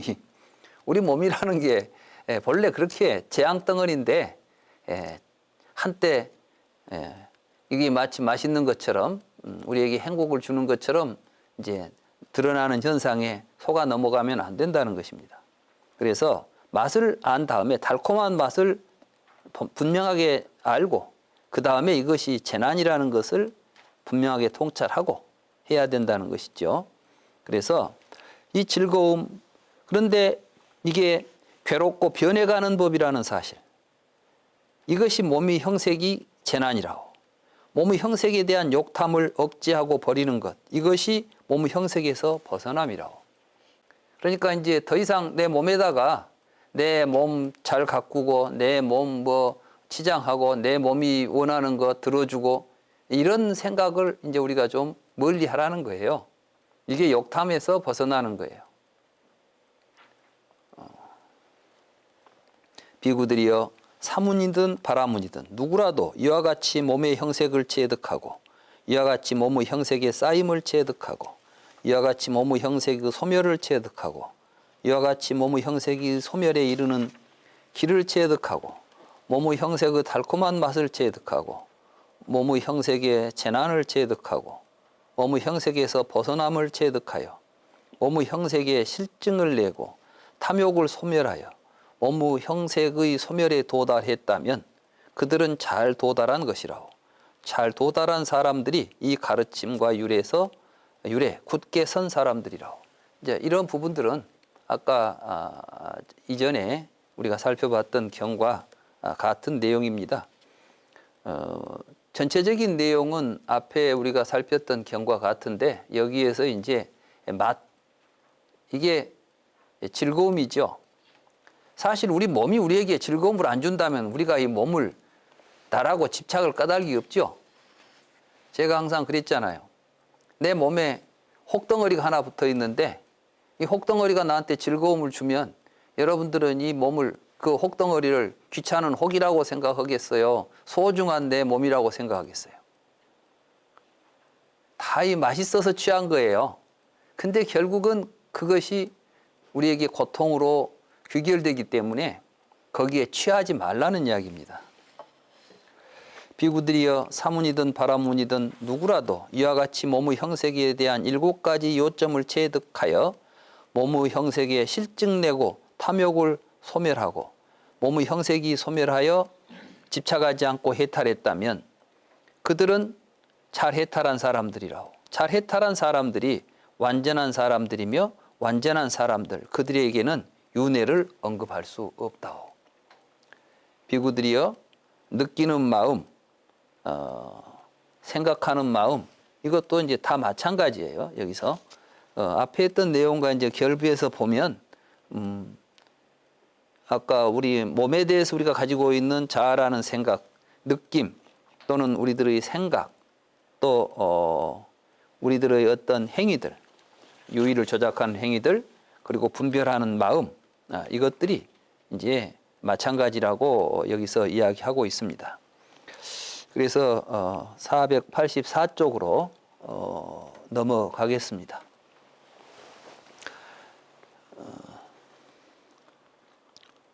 밑에서 세 번째 줄, 비구들이여 이와 같은 비구가 7가지 요점을 잘 아는 사람들이라. 비구들이여 어떤 비구가 3가지로 탐색하는 사람인가?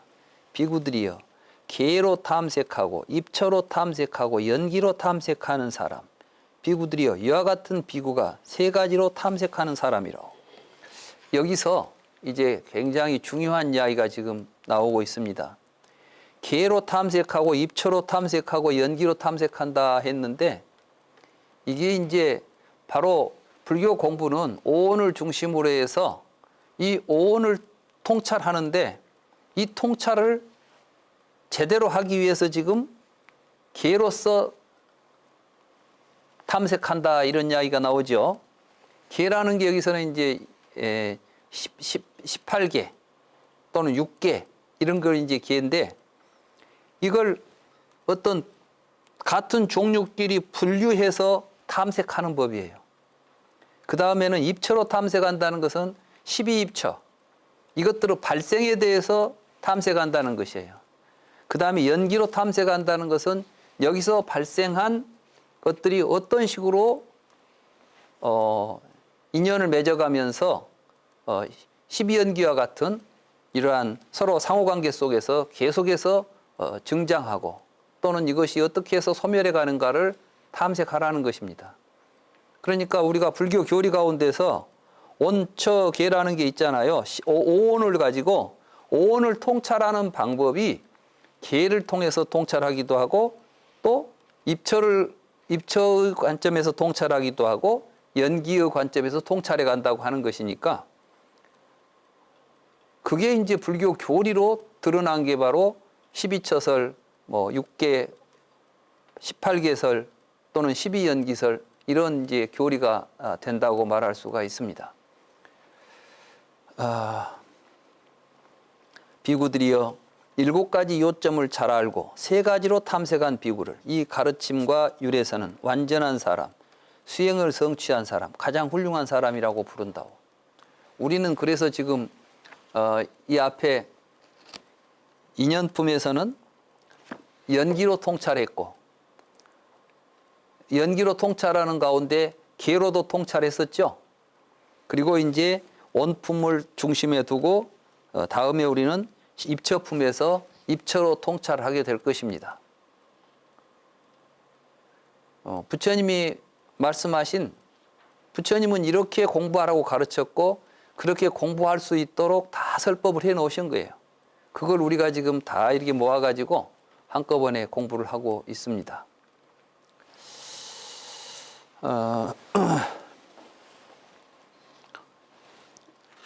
다섯 비구 3-35 다섯 비구 살펴보겠습니다. 세존께서 바라나시에 이시바타나 마가다야에 머무실 때 이게 이제 녹야원입니다. 처음 이제 그러니까 이때 초전설법 하시던 무렵이죠. 다섯 비구들에게 말씀하셨습니다. 비구들이여 몸의 형색은 자아가 아니라오. 비구들이여 만약 몸의 형색이 자아라면 이 몸의 형색은 병이 들지 않을 것이요. 그리고 몸의 형색에 대하여 나의 몸의 형색은 이렇게 되어라. 내 몸의 형색은 이렇게 되지 마라고 할 수 있을 것이요. 비구들이여 그런데 몸의 형색은 자아가 아니기 때문에 몸의 형색은 병이 들고 몸의 형색에 대하여 나의 몸의 형색은 이렇게 되어라. 나의 몸의 형색은 이렇게 되지 말아라고 할 수 없는 것이요.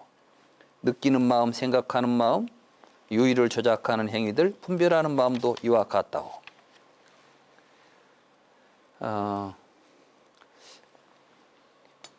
이 부처님 말씀 속에 우리들의 자아의식이 형성되는 매우 중요한 심리적인 구조를 지금 이 경에서 잘 보여주고 있습니다.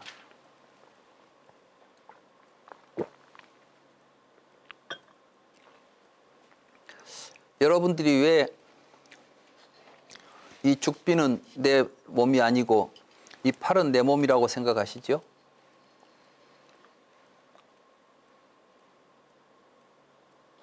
이 팔은 내가 들고 싶으면 들고 내리고 싶으면 내리고 내 마음대로 할 수 있어요. 근데 죽비를 보고 가만히 있으면서 야 죽비야 저리 가거라 이리 오라 한다 해서 죽비가 오고 가고 하질 않아요. 실제로 이제 아동 심리학이나 이제 유아 심리학에서 보면 이런 이야기가 있습니다. 어린애가 처음에는 나하고 세계를 구별을 못해요. 그냥 다 보이는 대로 뭐가 다 있으니까. 그리고 뭐든지 지가 마음대로 다 할 수 있을 것처럼 생각한대요. 근데 이제 태내에 있을 때 얘가 태내에 엄마 태 안에 있다고 해서 의식이 없는 건 아니잖아요. 그 안에서도 다 지 의사가 있어요. 먹고 싶으면 먹고 싶다고 발로 차고 막 하는 거야. 이제 배고프면 뭐 하고 그러면은 그런 이제 남자들은 잘 모르지만 여자들은 이제 안에서 애가 움직이는 걸 이제 느낄 수 있잖아요. 뭐 의사 전달하는 것 같아. 그리고 태아가 원하는 것들이 어떤 식으로든 전해진대요. 그러니까 막 뭘 먹고 싶고 막 하는 게 임신하면은 자기가 먹고 싶은 전에 옛날에는 손도 안 대던 것들이 막 먹고도 싶고 이렇게 하는 것들이 다 이제 서로 상호관계 속에서 일어난다고 하는데 얘는 그 안에서는 생각대로 다 되지요. 지가 생각하면 엄마가 다 해주는 거예요. 이제 지 안에 있는 모든 세계는 지 생각과 세계가 서로 분리되지 않아요. 그런데 태 밖으로 몸을 내미는 순간 이제는 지 마음대로 안 되는 것과 맞부딪히는 거예요. 그래서 처음에 나와 나 아닌 것을 구별하는 것은 내 의사대로 되는 것과 안 되는 것의 차이랍니다. 그래서 바깥에 있는 건 저리 갔으면 좋겠는데 안 가고 있다거나 뭔가 자기 뜻대로 되지 않는 것이 나가 아닌 것이에요. 그 다음에 이제 내 소유물과 남의 소유물의 차이를 한번 생각해 보십시오. 내 소유물은 내 마음대로 할 수 있죠. 소유 개념도 사실은 자아 개념하고 연장선상에 있는 거예요. 그래서 우리가 이제 소유를 많이 하려고 하는 그런 것도 뭐냐면 자기 마음대로 할 수 있는 영역을 넓히는 거죠. 자아의 영역을 넓혀가는데 소유 개념이 사실은 자아의 영역을 넓히는데 확장 개념이라고 볼 수가 있는 것입니다. 그래서 부처님께서는 자꾸 아와 아소를 사실은 근본적으로 동일한 요소로 봐요. 나와 내 것이라는 걸 심리적으로는 질적으로 동일한 것이죠. 그래서 여기서 이제 부처님께서 만약에 몸이 나와 내 것이라고 한다면은 그렇죠. 그러면은 내 마음대로 돼야 돼요. 나의 몸의 형색을 보고 야 너는 병들지 마라. 근데 병들지 마라 해서 병이 안 듭니까?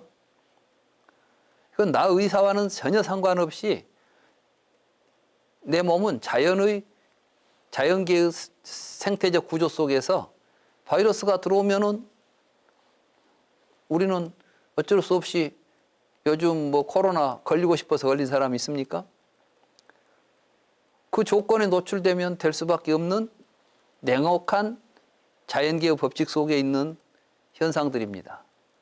내 몸이라고 해서 다를 바가 없습니다. 근데 우리는 그걸 나라고 취하고 있는 것 뿐이죠. 그래서 몸의 형색이 자라면 병들지 않을 것이고 형색에 대해서 누구나 다 멋진 몸을 가지고 싶고 힘도 세고 싶고 뭐든지 다른 누구 못나고 싶은 사람이 있습니까? 그러나 자기가 예뻐지고 싶다고 해서 얼굴이 막 자기 생각대로 예뻐집니까? 힘이 세지고 싶다고 해서 막 힘이 생깁니까? 그렇게 되지 않죠. 그러니까 이것을 우리는 나라고 내 마음대로 할 수 없다는 것입니다. 그렇기 때문에 이것은 자아라고 할 수 없는 것이다. 우리의 감정도 그렇고 우리의 생각도 그렇고 내 감정대로 항상 즐거운 것만 느끼면 좋겠는데 즐거운 것만 느낄 수가 없잖아요. 내 생각대로 되는 것도 아니고 이런 것들을 통해서 이제 부처님께서는 이제 5 비구에게 바로 이렇게 오비구에게 뭘 설해 가지고 처음 법문설한 게 뭐였을까? 지금 여기서 그 이야기를 하고 계시잖아요. 오온에 대한 이야기를 하셨고 오온은 자아가 아니다. 나라고 붙잡을 수 있는 내용이 아니다. 이런 이야기를 하셨다는 겁니다. 비구들이 어떻게 생각하는가? 몸의 형색은 지속하는가 무상한가? 제가 이제 지속한가 무상한가라고 번역한 게 니자인가 아니자인가 이걸 번역한 거예요. 한문으로는 상인가 무상인가 이렇게 번역하는데 제가 지속한다는 말은 아무리 짧은 시간이라도 그 상태를 유지할 수 있는가 하는 것입니다.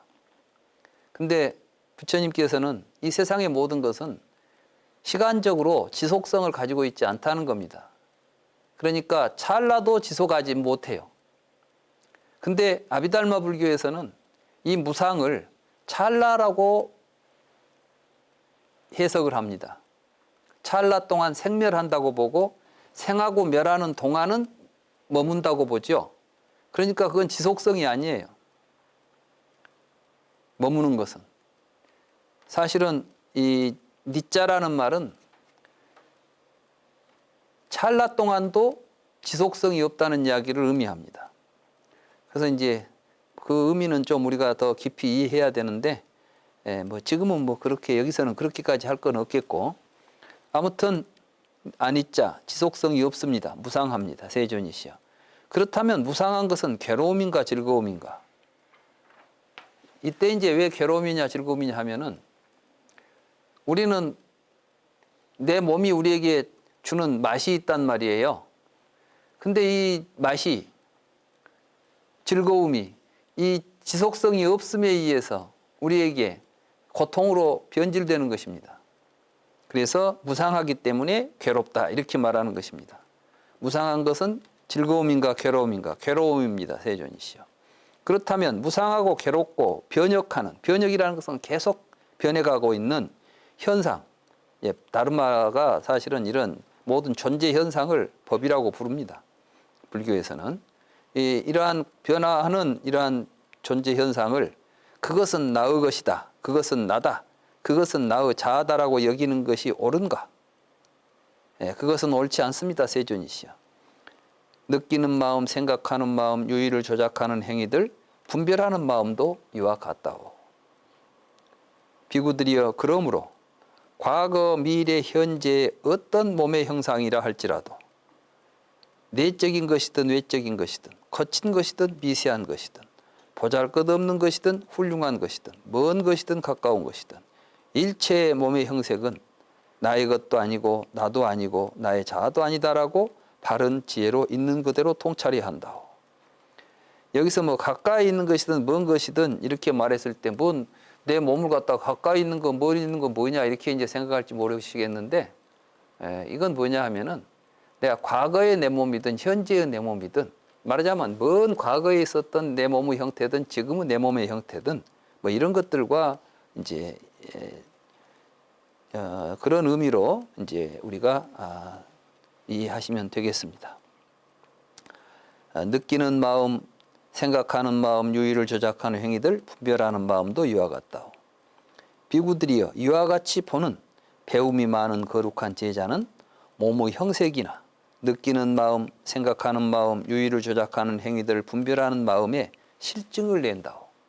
이게 이제 염리를 제가 실증을 낸다고 이렇게 했어요. 우리는 그것에 대해서 좋아하고 그것을 자꾸 욕탐을 내지 않고 거기에 대해서 이제 이걸 나라고 생각하는 그 마음 자체에 대해서 이제 실증을 내고, 그는 실증을 내기 때문에 욕탐을 버리고 욕탐을 버리기 때문에 해탈하며, 이게 이제 그 단계가 염리, 이욕, 해탈입니다. 그러니까 이 개념들은 항상 무엇과 연결된 개념이냐면 오온과, 나라는 것과 연결된 개념입니다. 우리는 자꾸 내가 좋아서 나를 위해서 살고 나에 대해서 욕탐을 일으키는데, 이제 그렇게 되면 나라는 것 자체에 대해서 우리가 이제 나를 위해서 나를 중심으로 하는 생각 그 자체에 대해서 우리가 실증을 낸다는 거예요. 이걸 이제 잘 이해하셔야 됩니다. 이제 이런 공부를 하기 전에는 어디 가든지 나를 내세워야 되고 내가 중심에 있어야 되고 내가 뭔가 부각돼야 좋죠. 우리가 어디 친구들에게 놀러 가가지고도 다른 친구가 막 잘난 체하고 있는데 자기는 어디 말 한마디도 못 오고 오면 왠지 막 좀 짜증도 나고 불만도 많죠. 그리고 잘난 척하는 친구 막 시기도 나고 그러잖아요. 이게 이제 자기에 대한 욕탐을 가지고 있기 때문에 그래요. 근데 이제 그걸 버린다는 건 뭐냐면, 누가 뭐라고 하든 자기는 자기를 안 내세우고 자기의 마음을 조용하게 보고 있는 거예요.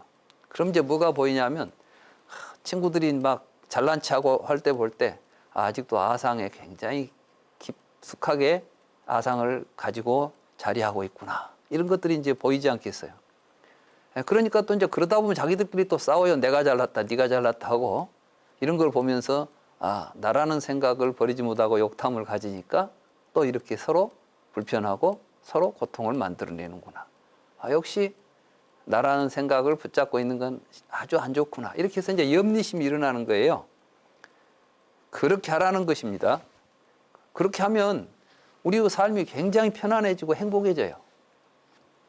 그리고 어디 가서 잘난 체 했다고 해서 행복 안 합니다. 오히려 잘난 체 하는 거 가만히 보면 많은 그런 어떤 것들을 스스로도 감추기 위해서 과장하는 경우도 많고 그래요.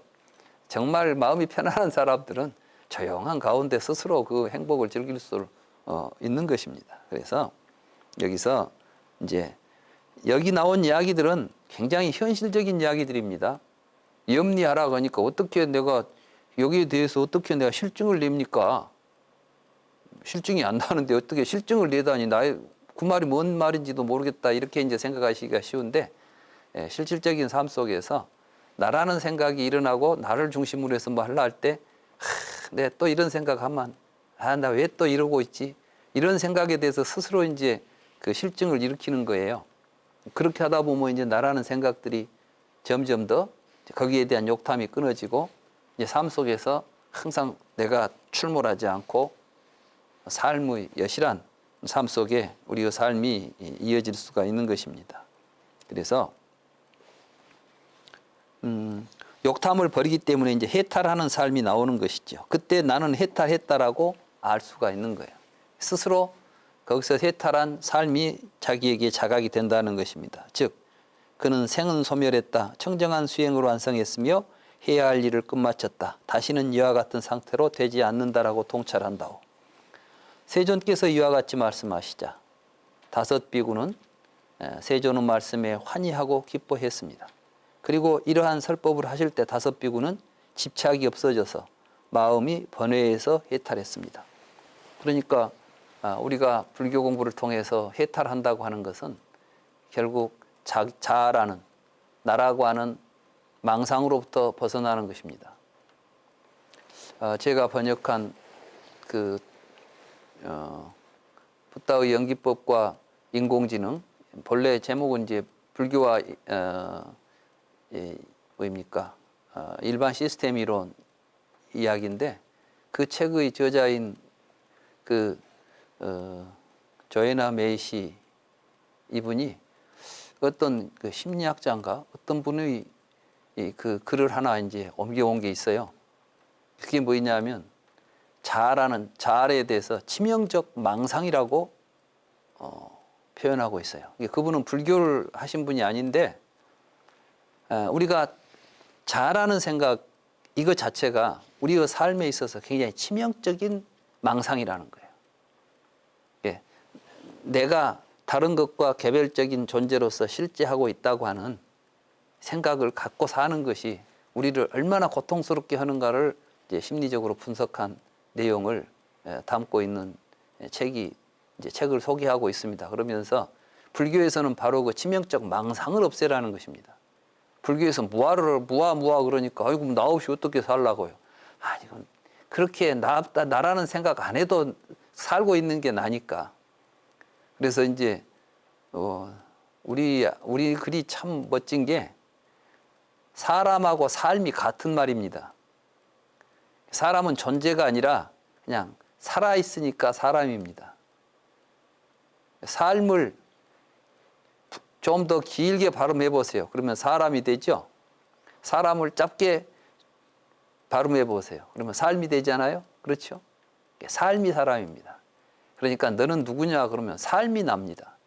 그러니까 내가 훌륭한 사람이 되려면은 어떻게 해야 되겠어요? 내 삶이 훌륭하면 내가 훌륭한 사람이 되는 거예요. 그렇지 나라는 놈이 있어가지고 훌륭한 내가 있어가지고 훌륭한 일을 하고 사는 게 아닙니다.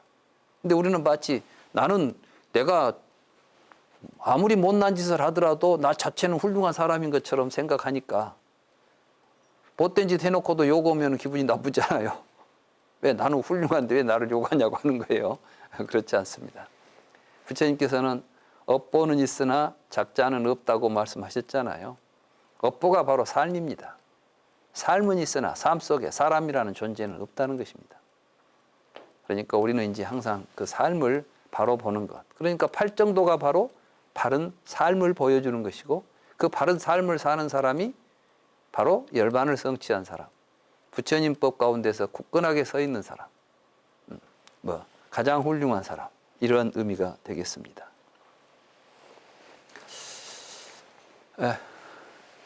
오늘 또 저희들이 모여서 우리의 참모습, 나의 참모습을 찾는 공부를 했습니다. 자꾸 뭐 참나를 찾자 하면 어디 보이지 않는 어디 참나가 어디 숨어 있는가 하고 숨바꼭질 하듯이 참나를 찾으려고 하는 경우가 많습니다. 그런데 참나는 숨바꼭질하면서 찾는 게 아니라 내가 지금 나라고 부르는 이 현실을 정확하게 파악하면서 그 속에서 진정한 나의 삶, 그 내가 부르는 나라고 부르는 것을 참 모습을 찾는 게 참나를 찾는 작업입니다. 달리 말하면 오온을 일곱 가지로 통찰하고 7가지 요점에서 3가지로 또 다시 성찰해가는 이러한 탐색하는 이러한 작업들이 참나를 찾는 작업이다. 이렇게 말씀드릴 수가 있겠습니다. 오늘 제 이야기는 여기까지 하기로 하겠습니다.